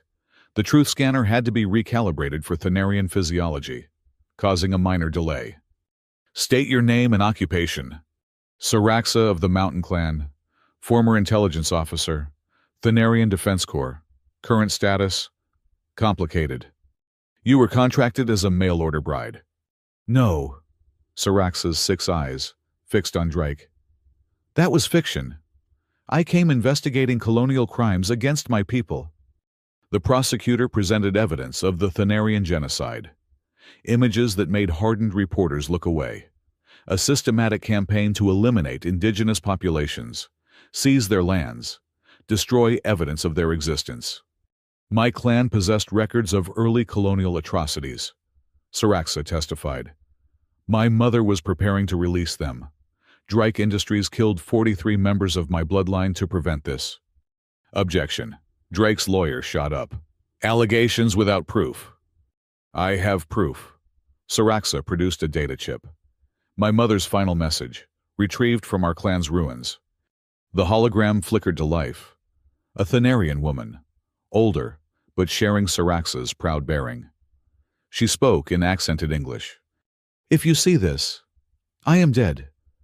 Drake Industries will claim it was an uprising, that we attacked first. This is false. I met with Director Drake yesterday. He offered credits for our silence. When I refused, He said, "Then you've chosen extinction. I record this knowing they will come. Remember us. Avenge us. Let the galaxy know what they truly are." Silence filled the courtroom. Even the judge looked affected. "Your witness," the prosecutor told the defense. Drake's lawyer approached carefully. "This recording could be fabricated. The truth scanner says otherwise." "Then perhaps mistaken. Your mother mentions Director Drake. That's the defendant's father, not the defendant himself. The son completed the father's work. Same company, same methods, same guilt." "That's not how law works." "That's exactly how justice works." Saraxa leaned forward. "Your client confessed. We all heard it. He destroyed Frontier X5.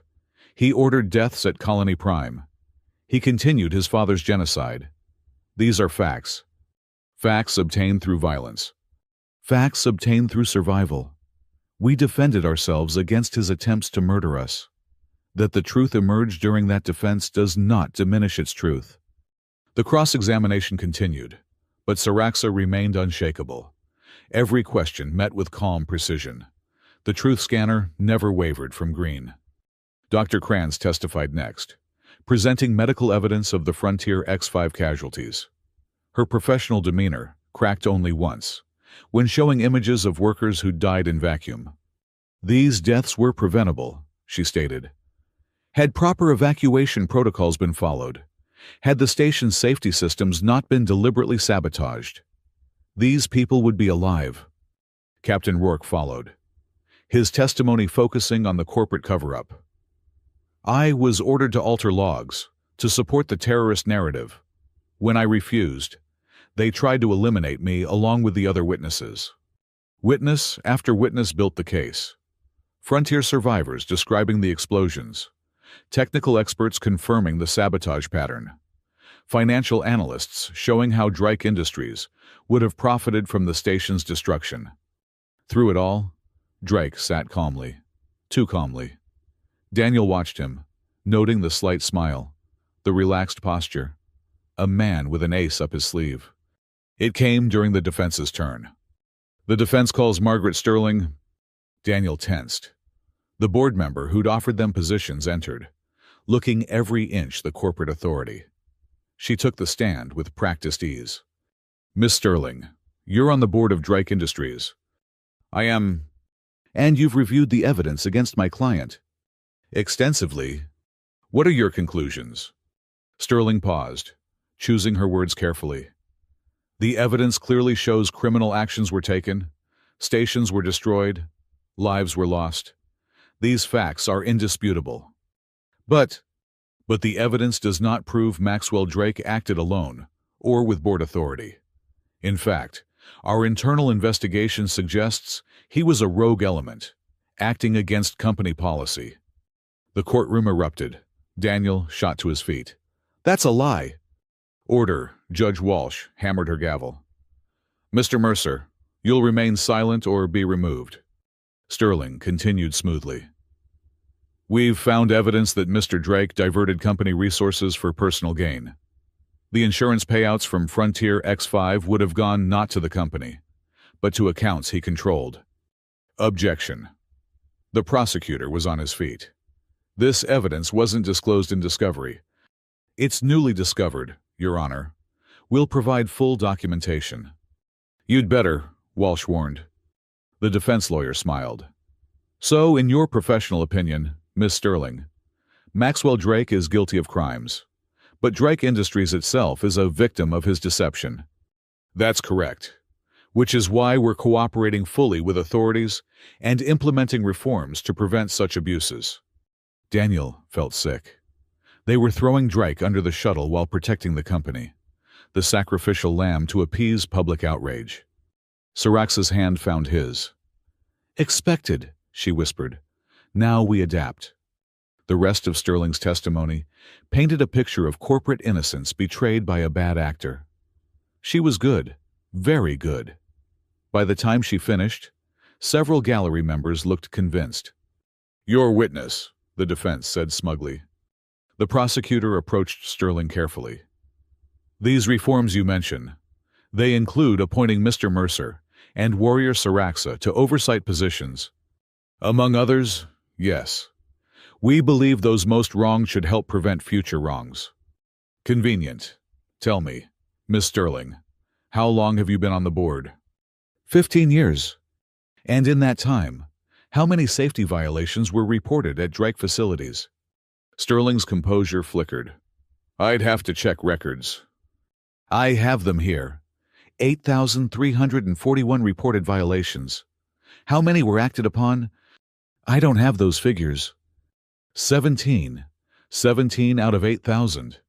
Does that suggest a pattern of corporate negligence? Those decisions were made at lower levels. By people like Maxwell Drake? Yes. Who reported to the board? Through intermediaries. But ultimately to you. Sterling's jaw tightened. The board can't micromanage every decision. But you can set policy. And the policy was profit over safety, wasn't it? Objection argumentative. Withdrawn. The prosecutor smiled coldly. No further questions. The first day ended there. Daniel and Saraxa exited through a gauntlet of media, ignoring shouted questions. Their security escort, Thanarian warriors on loan from Saraxa's government, cleared a path. They're going to let him take the fall alone, Daniel said once they were secure in their quarters. Yes, but the media coverage helps. Public opinion matters, even to corporations. Saraxa moved to the window, watching the stars. And we have not played all our cards.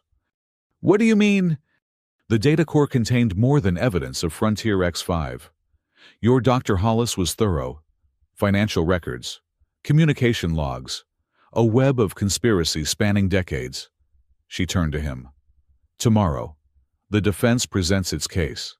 They will try to isolate Drake, make him the sole villain. And then we destroy them.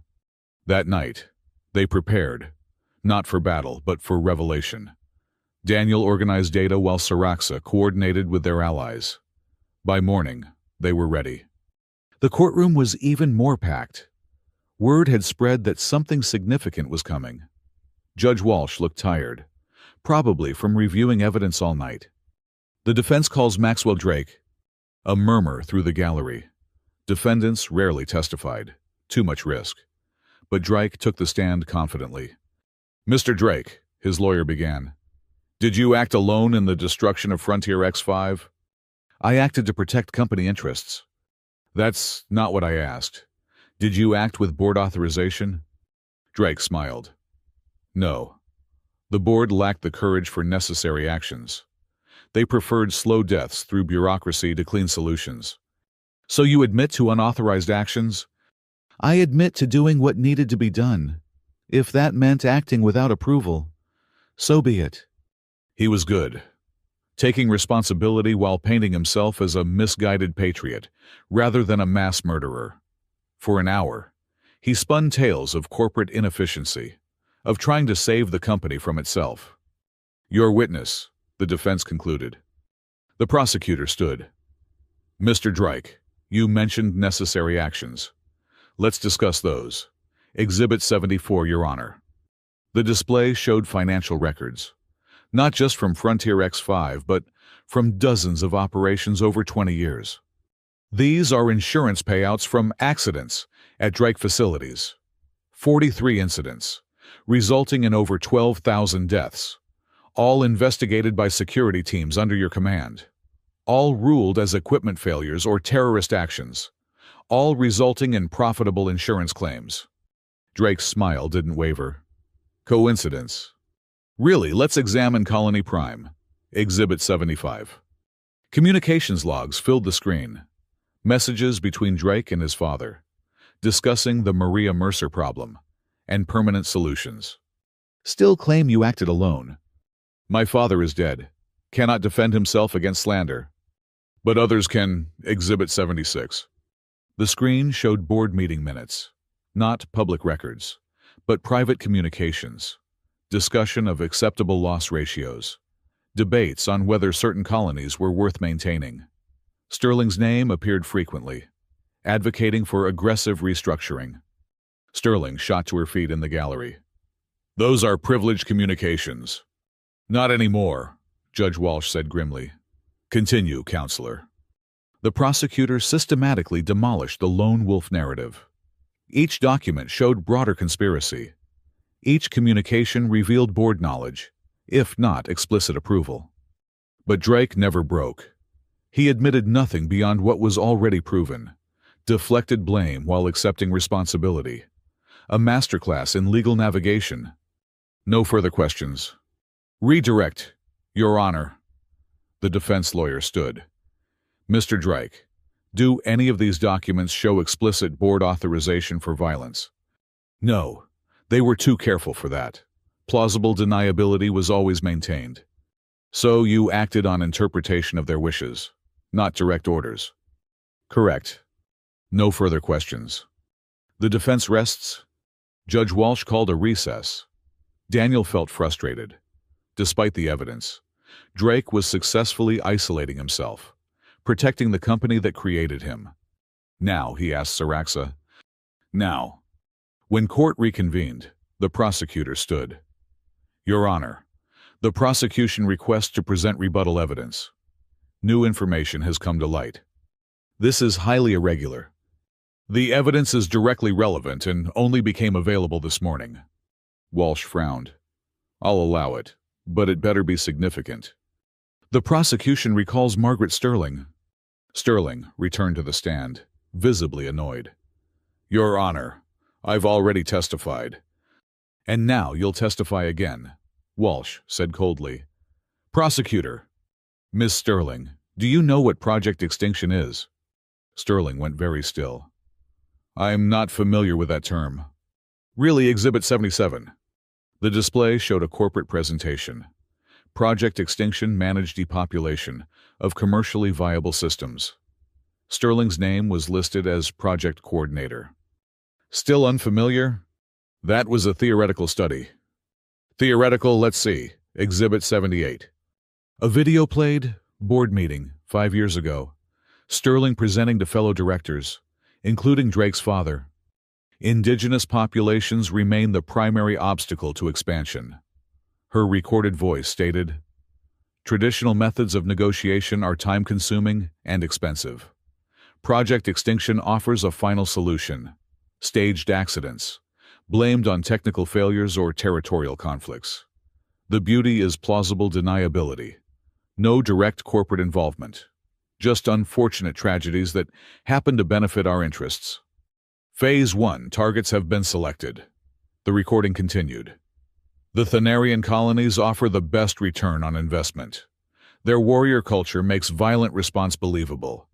We estimate complete depopulation within 18 months. The courtroom sat in stunned silence. Even Judge Walsh looked shaken. Still theoretical. Miss Sterling, the prosecutor asked. Sterling's composed mask finally cracked. You don't understand. The frontier is brutal. Sometimes, harsh decisions. Like murdering 43 members of warrior Saraxa's clan. They had evidence that could have destroyed us. Evidence of other murders you'd committed. So you committed more murders to cover up murders. The prosecutor turned to the judge. The prosecution enters into evidence the complete Project Extinction files. 57 targeted populations. 34 already eliminated. Over 1 million deaths directly attributable to this program. This is impossible, Drake's lawyer stammered. Where did this evidence come from? Saraxa stood in the gallery. From my mother's data cache. The records Drake Industries killed her to suppress. But she was cleverer than they knew. Multiple copies, hidden across our worlds. It took 3 weeks to retrieve them all. Your Honor, the prosecutor continued. This evidence shows Maxwell Drake wasn't a rogue element. He was implementing board-approved genocide. Every person in Project Extinction's leadership should be charged as co-conspirators. Judge Walsh looked like she'd aged 10 years. Bailiff, seal the courtroom. No one leaves. She turned to Sterling. You're under arrest. Guards, take her into custody. You can't do this. I have immunity agreements. Had. Past tense. Walsh activated her comm. This is Judge Walsh. I need Colonial Authority enforcement teams at Courtroom 1 immediately. We have a situation. What followed was barely controlled chaos. Sterling wasn't the only board member present. As guards moved to arrest them, some tried to flee, others activated personal shields. A few pulled weapons. Saraxa moved like lightning, her 4 arms disabling threats with non-lethal precision. Daniel found himself shielding a reporter from a stray energy bolt. Thanarian warriors poured in, coordinating with colonial forces. In the melee, Drake made his move. His shackles were electronic, vulnerable to the EMP device he'd somehow concealed. He rolled from the witness stand, grabbed a fallen guard's weapon. "You think this changes anything?" he screamed. "We own this system, this government, your insects fighting giants." He fired wildly. Daniel dove for cover, saw Saraxa moving to intercept. But Drake wasn't aiming at them. He was aiming at the evidence displays. "No." Daniel launched himself at Drake. They collided, wrestling for the weapon. Drake was stronger than he looked. Desperate. The weapon swung between them. A shot. Daniel felt heat, pain, wetness spreading across his side. But he held on, using his weight to pin Drake down. Daniel. Saraxa was there, subduing Drake with clinical efficiency. Her 6 eyes showed fear as she checked Daniel's wound. "Medic now." "Evidence," Daniel gasped. "Save the evidence." "Already backed up, you fool. Stop trying to die heroically." Dr. Kranz appeared, medical kit in hand. "Because of course you got shot. Can't have a simple trial." She worked quickly, sealing the wound. "You'll live. Unfortunately, I'll have to hear about this heroics for weeks." The courtroom slowly came under control. 14 board members arrested. Drake secured with mechanical restraints. Order restored at gunpoint. Judge Walsh, looking haggard but determined, resumed her position. "Given the circumstances, I'm issuing an immediate ruling. Maxwell Drake, guilty on all counts. Sentence to be determined after full investigation of co-conspirators." She looked at the arrested board members. "As for Drake Industries, I'm recommending immediate dissolution. Assets to be distributed to victims' families." "Your Honor," a new voice interrupted. A young woman in an expensive suit. "I'm Rebecca Tran, representing Drake Industries shareholders. We request a delay." "Denied. Your clients profited from genocide. They can suffer the consequences." Walsh stood. "This court is adjourned, and may God have mercy on us all for letting this happen." Later, in the medical center, Daniel lay in bed while Saraxa paced. 4 arms meant she could gesture frustration in multiple directions simultaneously. "You threw yourself at an armed man," she said. "Without armor, without weapons, without sense. He was going to destroy the evidence." The evidence was backed up in 17 locations. "I didn't know that at the time." She stopped pacing, fixed him with all 6 eyes. "You could have died, for data. After everything we've survived. You almost died for data. You'd have done the same. I'm a trained warrior." "And I'm a trained engineer. I protected the equipment." He tried to smile. "It's what I do." She made a sound between frustration and fondness. "Impossible human." One of her hands touched his face gently. "My impossible human." Dr. Kranz entered, checking readouts. "You're healing well. Should be mobile in a day or 2. She paused. "The media is calling you both heroes. The couple who brought down a corporate empire." "We had help," Daniel said. "Yes, but you lit the fuse. That matters." She adjusted his IV. Sterling broke. Full confession in exchange for reduced sentence. She's naming names, providing documentation. The investigation will take years, but Drake Industries is finished. "And the other corporations?" Saraxa asked. "The ones who watched and did nothing. Scrambling to distance themselves. Implementing reforms, genuine ones this time, from fear, if not conscience." Krantz smiled grimly. You've terrified them. A lone engineer and an alien warrior accomplished what governments couldn't. That sends a message. After she left, Daniel and Saraxa sat quietly. The weight of what they'd done, what they'd uncovered, settling over them. What now? Daniel asked. Now we heal. Then we decide. She studied him. The offer to join the reform board stands. Different company, but same goal. Preventing future tragedies. Is that what you want? I want justice for my clan. Today, provided that... She was quiet for a moment. But justice and purpose are different things. Perhaps preventing future extinctions honors the extinct better than just punishing their killers. So we accept. We consider... together. She smiled, showing fewer teeth than usual. As partners should. Daniel reached for her hand. I can work with that. They sat together, watching stars through the medical center window. Somewhere among those points of light, corporate executives were panicking, governments were mobilizing, and change was coming. It wasn't the ending Daniel had imagined when he drunkenly ordered a mail-order bride, but it was the ending they'd earned. Together. You know, he said, we never did have that proper wedding ceremony. True, though by Thanarian law, surviving combat together counts as marriage. She tilted her head. How many times have we saved each other now? I've lost count. Then we're very married. That maybe laugh sound. But if you want human ceremony too, maybe later, after the trials, after the reforms, after things settle. Things never settle, but later works. She squeezed his hand. Rest now. Tomorrow brings new battles. Daniel closed his eyes, feeling oddly at peace. Tomorrow would indeed bring new battles, but they'd face them as they'd faced everything else. Together. The next morning brought unexpected visitors. Thax led a delegation of frontier survivors, bearing gifts and gratitude. You gave us justice, the Krellian said simply. Blood debt is paid. There's no debt between friends, Daniel told him. Which is why we come with offer. Thax produced a data pad. New station is being built. Cooperative ownership. All species equal. We need experienced engineers.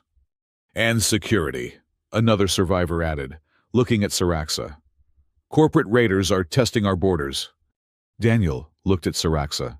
A chance to build something new, something better, away from corporate space and its corruptions. We'll consider it, Saraxa said diplomatically.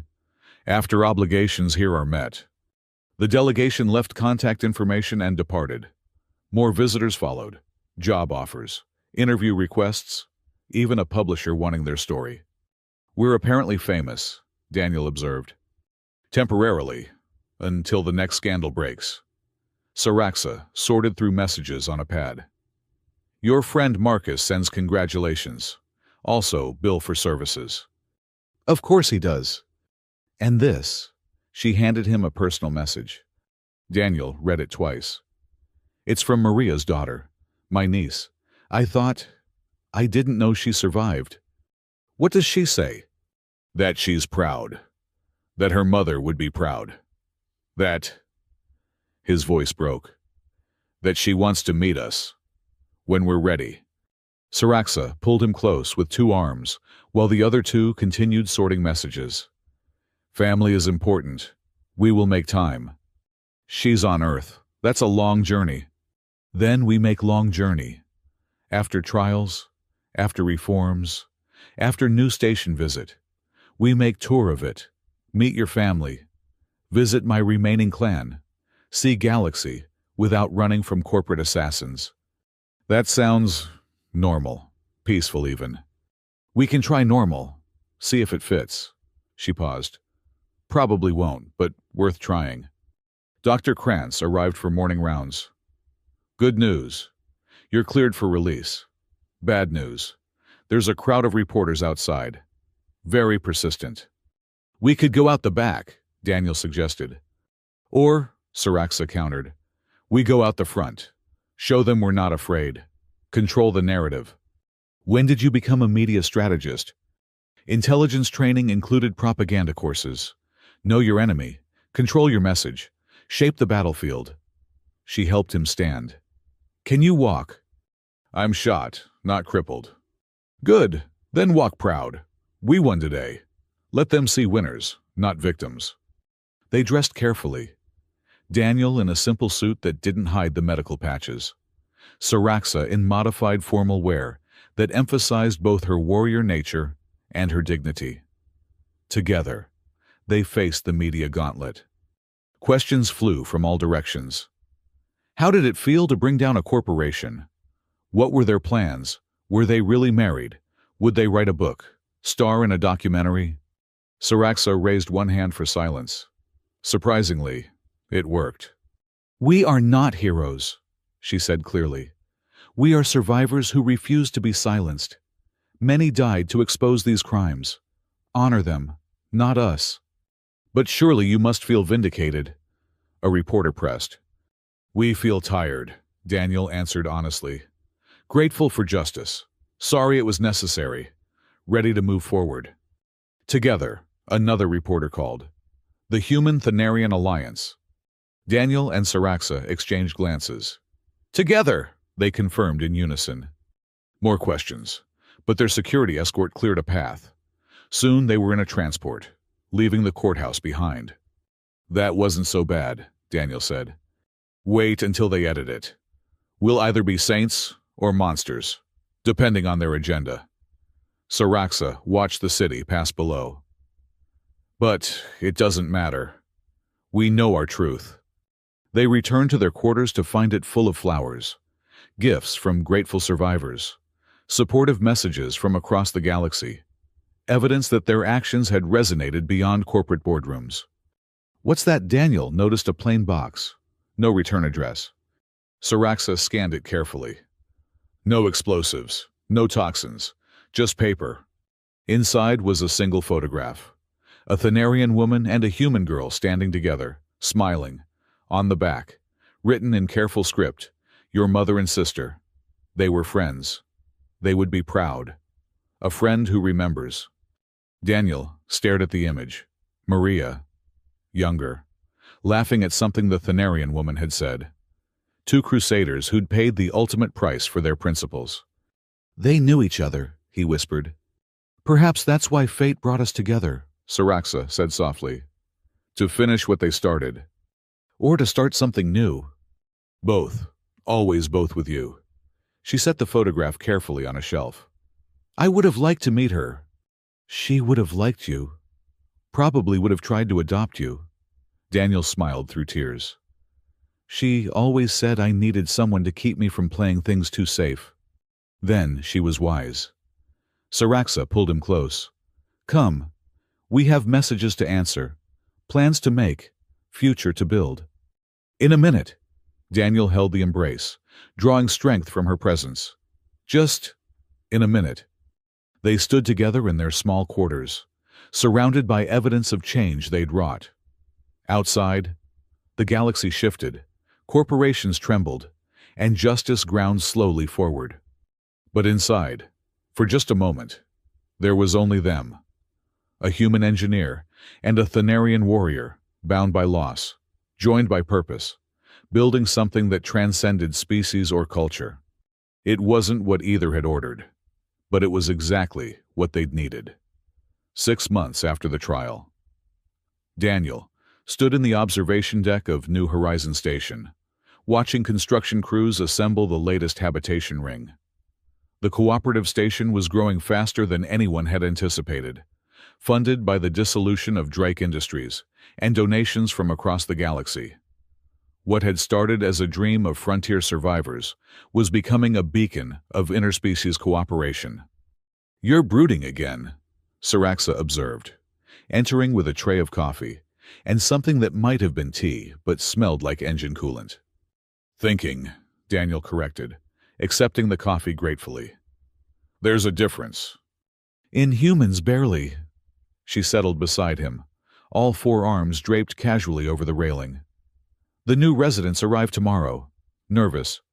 Should I be? We've done this before. Not with 40 families, including 12 different species. The integration protocols alone will work because we've designed them to work. He smiled at her concern. When did you become the worrier in this relationship? When you decided playing with fusion reactors was a reasonable hobby. She sipped her possibly tea. The Andorian delegation has concerns about the gravity generators. Everyone has concerns about something. That's what the council meetings are for. They stood in comfortable silence, watching the construction. 6 months of building, of turning the compensation money into something meaningful. The station wasn't just a home for displaced frontier workers. It was a statement. A place where corporate power meant nothing, where all species had equal voice. Message came while you were in engineering, Siraxa said eventually. From the investigator on Earth. Daniel's hand tightened on his coffee cup. And she wants to meet the investigator, Rebecca Tran. The same Rebecca Tran who represented Drake Industries at the trial. The same. Apparently, she switched sides after seeing the evidence. Has been helping track down hidden assets.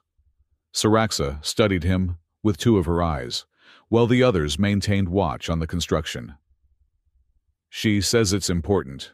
About the mail order bride contract. What about it? That was just Drake's cover story. That's what she wants to discuss. In person. She's traveling here on the next transport. Daniel frowned. After 6 months of relative peace, the last thing he wanted was more corporate intrigue. But something in Siraxa's tone suggested this was more than routine. You already told her yes, didn't you? I told her we'd listen. Difference. She turned to face him fully. Daniel, we never investigated how I was selected for that contract. We assumed Drake manipulated the system. But what if there's more? Does it matter we're here now? We won? Truth always matters. You taught me that. He wanted to argue, but she was right. They'd been so focused on the immediate conspiracy, on bringing down Drake Industries, that they'd never questioned the deeper mechanics of how their paths had crossed.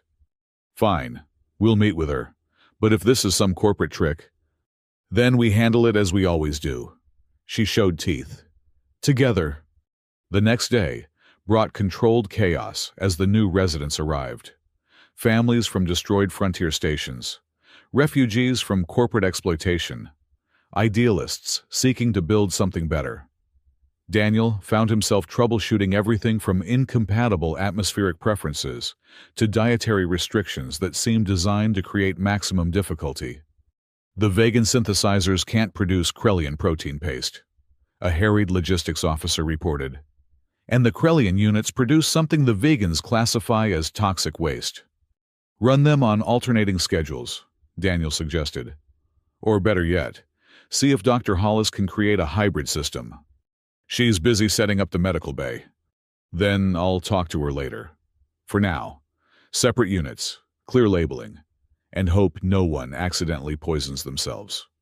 He was updating compatibility protocols when Siraxa found him. She's here. Rebecca Tran looked different from the trial.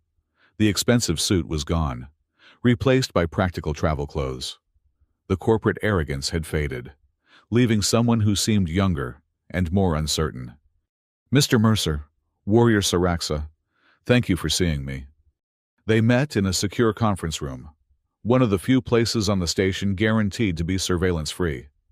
Daniel had insisted on that feature, remembering too well how corporate monitoring had been used against workers. You said this was about the marriage contract, Daniel began without preamble. Yes, but it's more complicated than that. Tran activated a secure datapad. After the trial, I gained access to Sterling's private files. She was paranoid, kept records of everything, including this. The display showed a complex diagram, names, dates, connections spanning years. Project Cupid, Tran explained. A subdivision of Project Extinction. The theory was simple. Identify potential threats to corporate interests. Neutralize them through arranged marriages. That's insane, Daniel said. Is it? Think about it. A lonely frontier worker develops suspicious about safety violations. Before he can investigate, he's matched with someone who distracts him, redirects his focus. Maybe she's corporate security. Maybe she's just someone desperate enough to play along.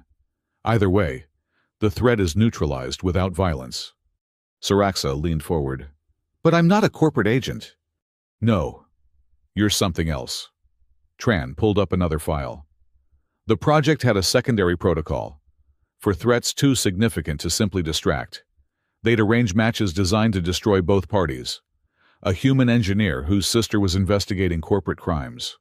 A Thanarian warrior whose clan possessed damaging evidence. Bring them together, create a crisis, eliminate both in the chaos. Daniel felt cold. You're saying our entire meeting was orchestrated? Look at the timeline. Tran highlighted dates. Saraxa's profile was added to the marriage database 2 days after you made your drunk inquiry. Her transportation was arranged by a subsidiary of Drake Industries. The ship that brought her was scheduled to arrive the same day as the planned station destruction. But I survived the destruction. We both did. Because you weren't supposed to work together.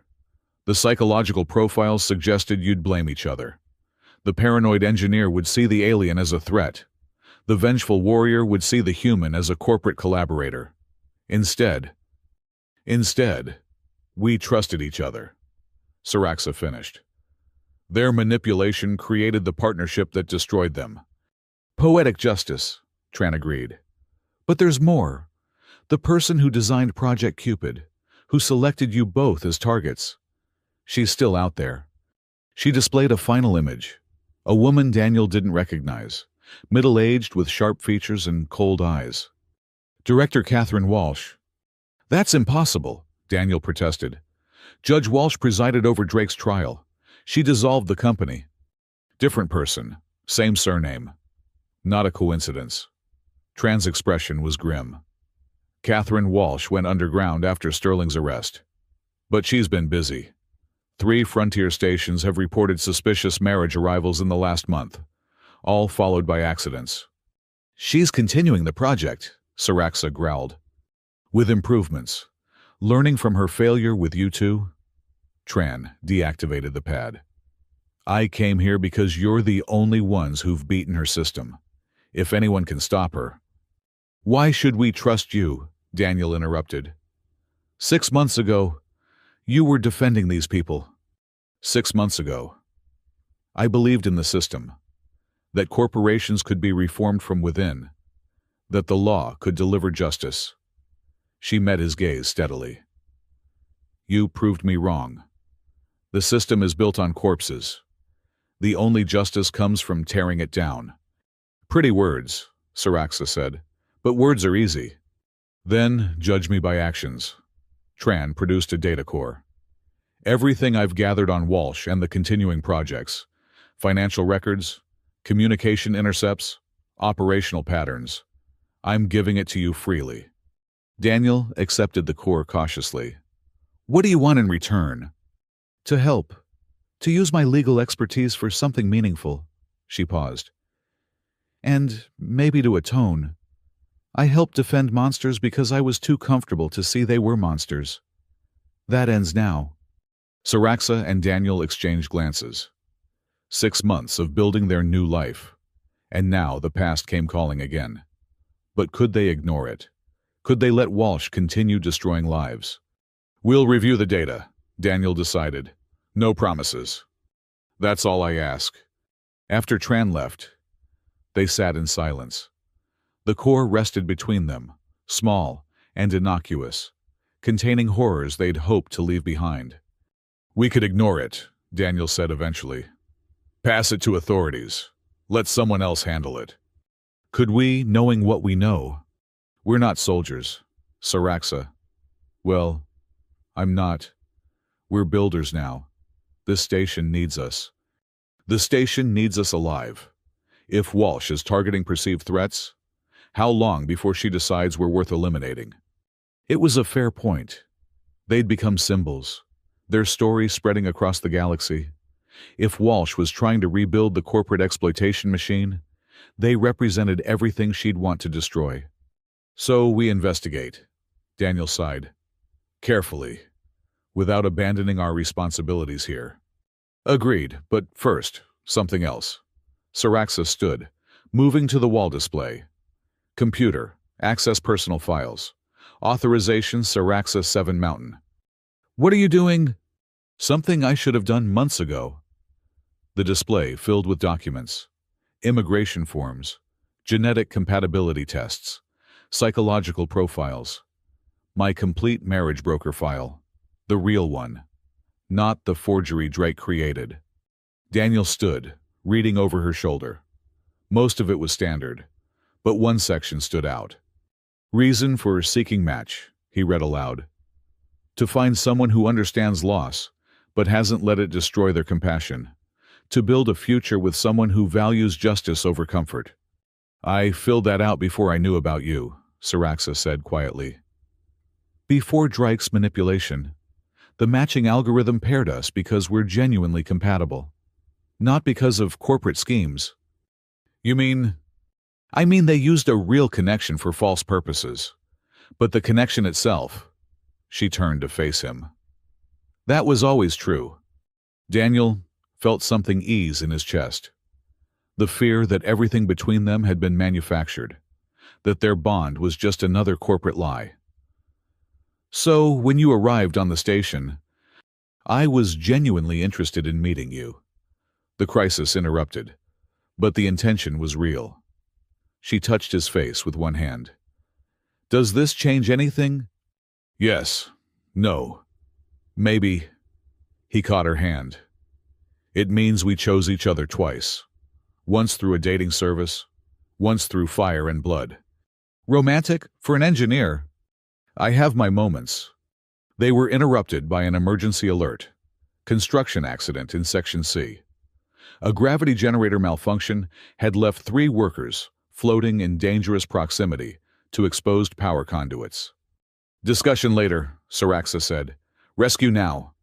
They rushed to the accident site. Daniel immediately saw the problem.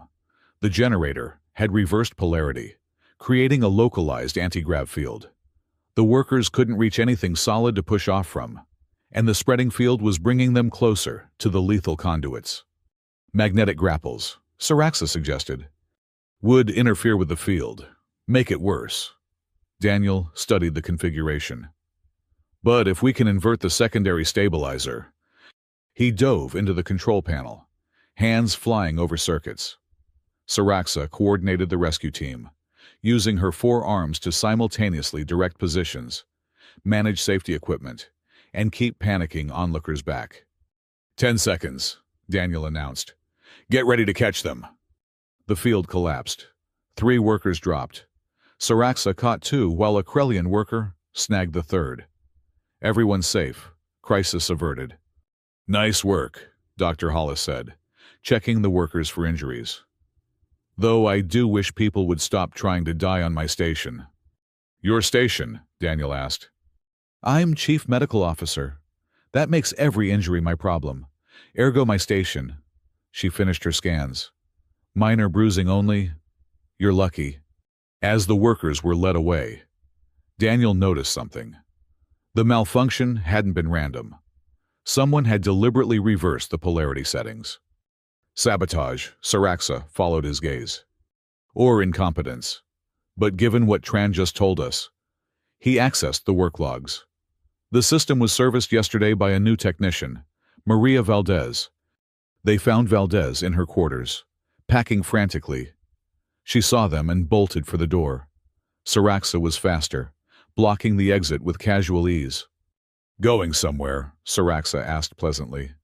I didn't mean for anyone to get hurt, Valdez blurted. It was supposed to be a minor malfunction, just enough to discredit the station's safety record. Daniel felt anger building. After everything they'd built, someone was trying to tear it down from within. Who paid you? I don't know. Credits appeared in my account with instructions. My daughter needs medical treatment, specialized care. I couldn't afford. So you endangered others to save your child. Saraxa's voice was ice. I was desperate. Desperate enough to kill, Valdez broke down crying. Daniel felt his anger mixing with pity. How many times had corporations exploited desperation, used people's love against them? Your daughter, he said more gently. What's wrong with her? Neural degradation syndrome. The treatment exists, but it's expensive. More than I'll make in a lifetime. Daniel looked at Saraxa. She nodded slightly. Dr. Hollis specializes in exotic conditions, he said. She'll examine your daughter. If treatment is possible, the station will cover it. Why would you do that? I tried to sabotage. Because that's what separates us from them. Saraxa interrupted. We help even those who harm us. But, her tone hardened, you will tell us everything. Every contact, every instruction, every detail. Valdez nodded frantically. Yes, anything. Thank you. Thank you. They spent hours debriefing her. The pattern that emerged was familiar. Anonymous contacts, untraceable payments, instructions designed to create maximum fear with minimum actual damage. Classic corporate terrorism. It's starting again, Daniel said later, reviewing the information. Different names, same methods. Then we stop it again, as many times as necessary. Saraxa studied the data. But this feels different, sloppier, desperate. Because we hurt them, badly, they're scrambling to rebuild. He highlighted connections. Look at this. All the incidents target stations with mixed species populations. They're trying to reignite xenophobia. Divide and conquer. Classic strategy, she growled. We need to warn the other stations. Already composing the message. But Saraxa, this is bigger than we can handle alone. We need allies. Then we recruit them. Starting with Tran. She brought us this information. Let her help act on it. They called Tran back. She arrived quickly, eager despite the late hour. You were right, Daniel told her. Walsh is active. We have proof of sabotage attempts on 3 stations. 4, Tran corrected. I intercepted a communication an hour ago. Horizon's Edge reported a marriage arrival followed by atmospheric system failure. Casualties. None.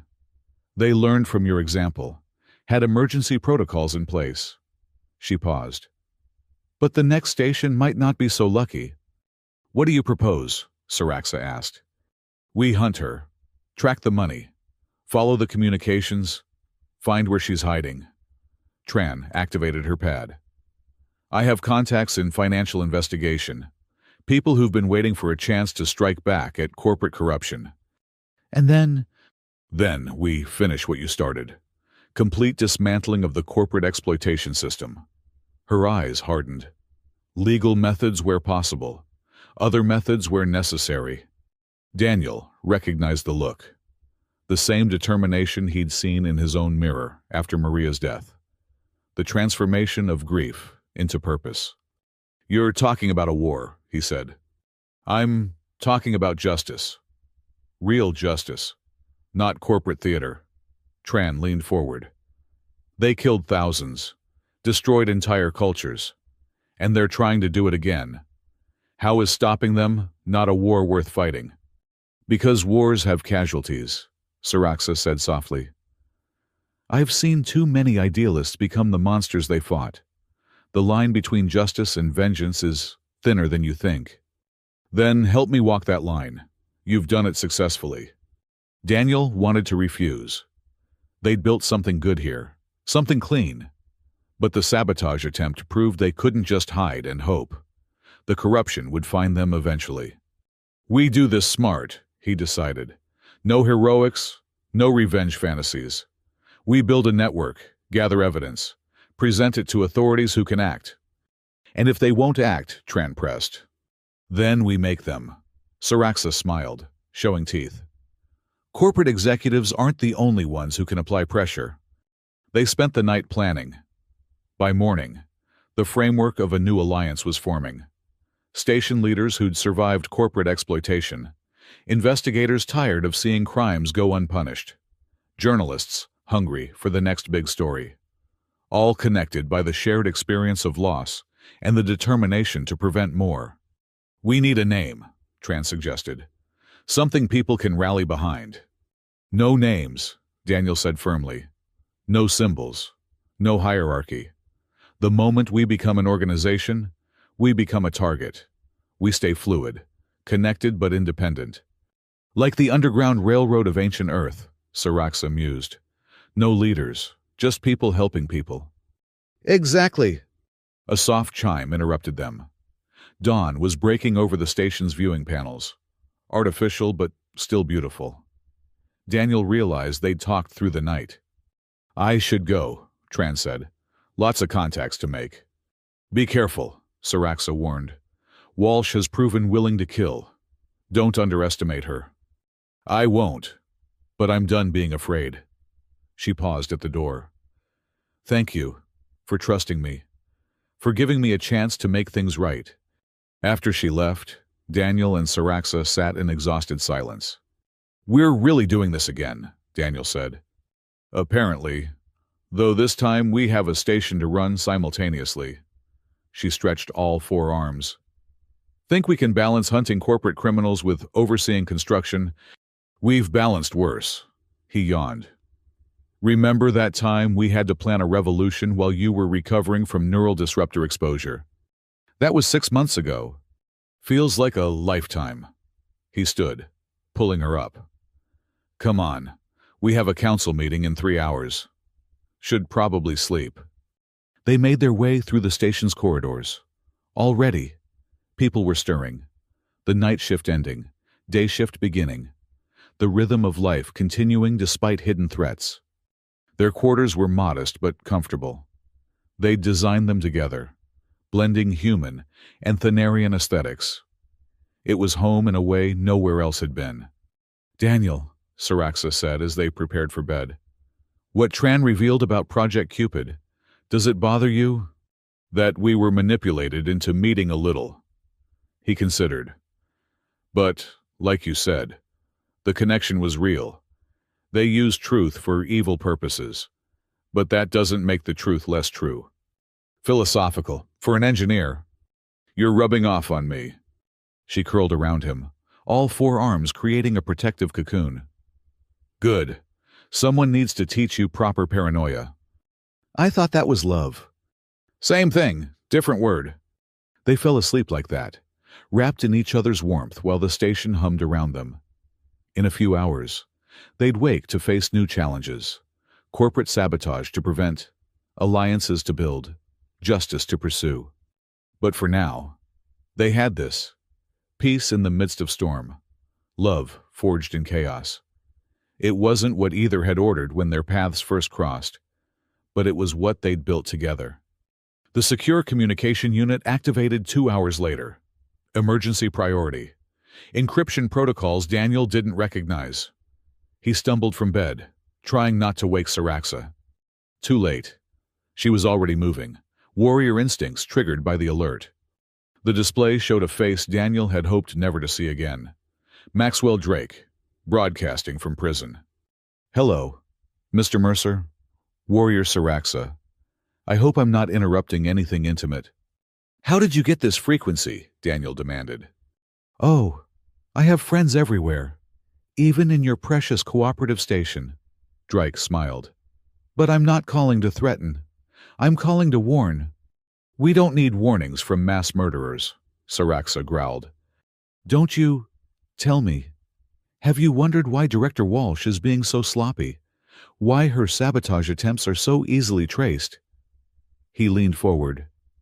"Because she wants you to chase her. You're not hunting, my dear enemies. You're being hunted." The transmission cut out, leaving them staring at a blank screen. "Trap?" Daniel asked. "Obviously.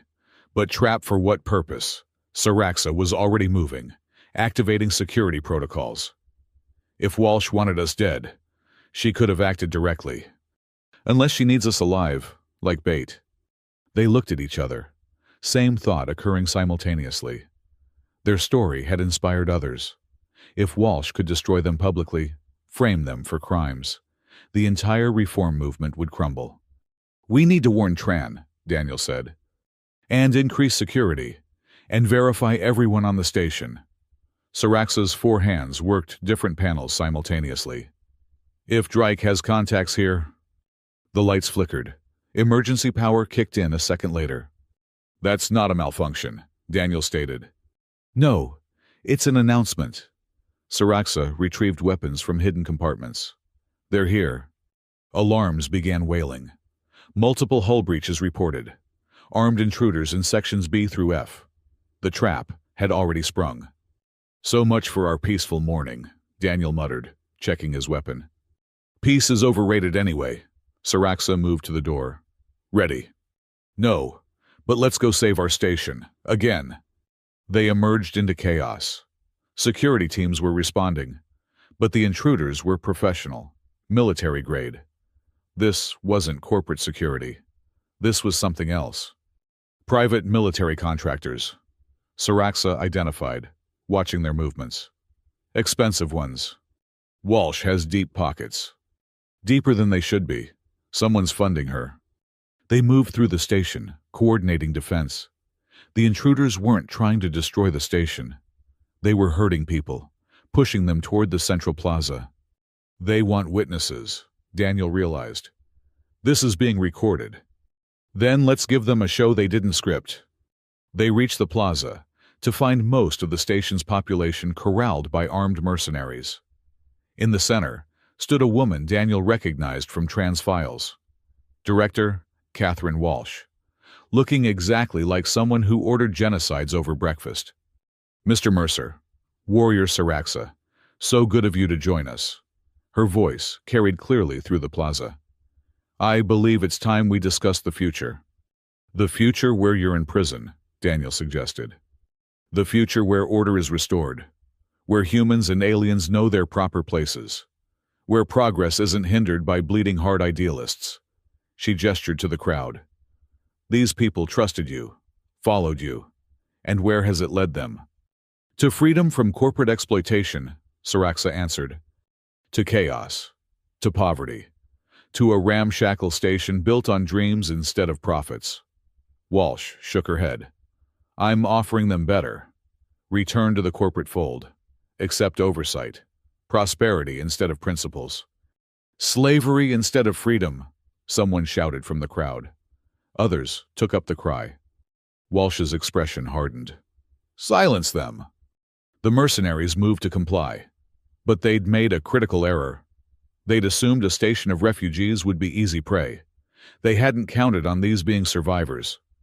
The crowd erupted, not in panic, but in coordinated resistance. Months of Daniel's emergency drills, Saraxa's combat training, Dr. Hollis's medical preparations. Every person knew their role. For the station, Thak's voice boomed as he led a charge of Krellian workers.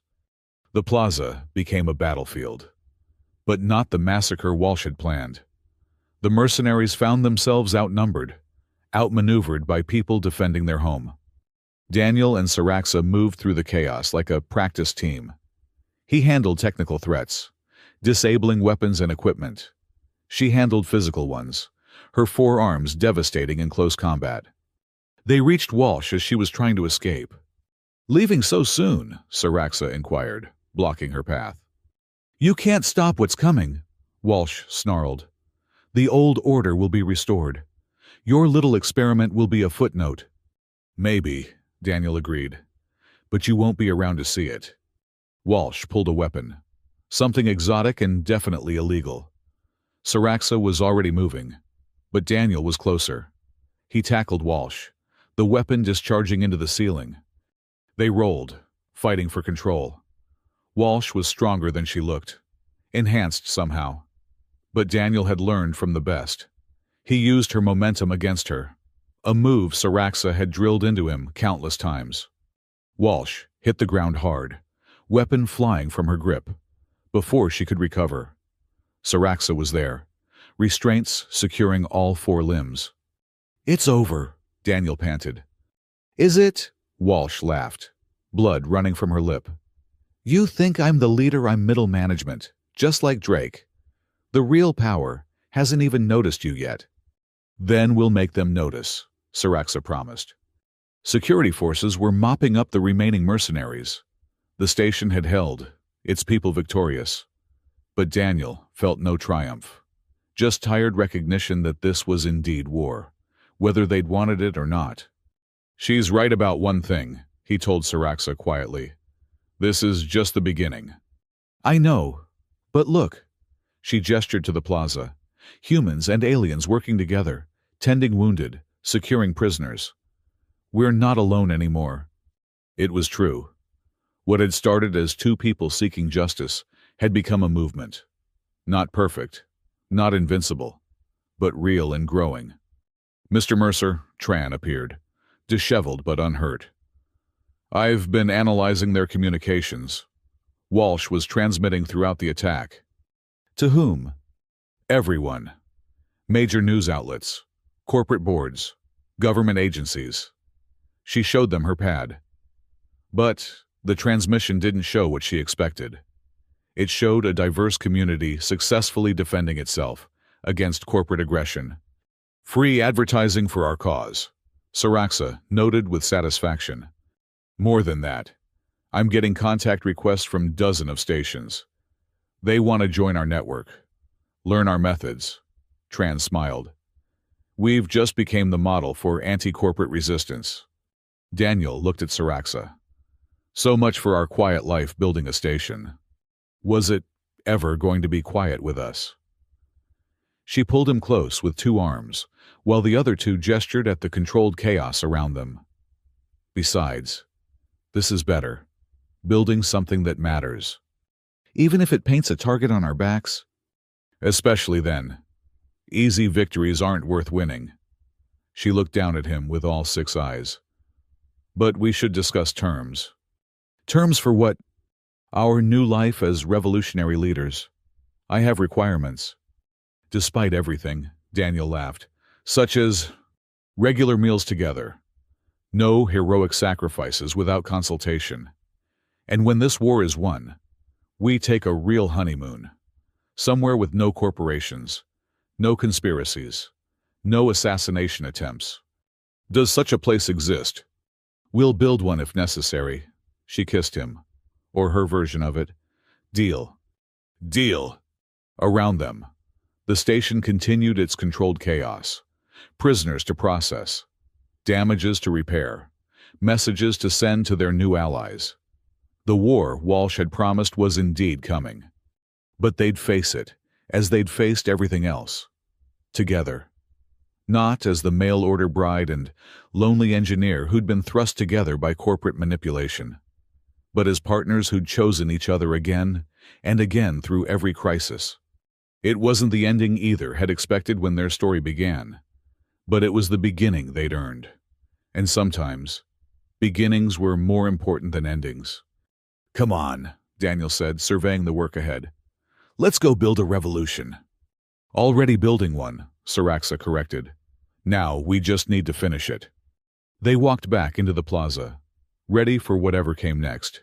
Behind them, the stars continued their eternal dance, indifferent to human struggles.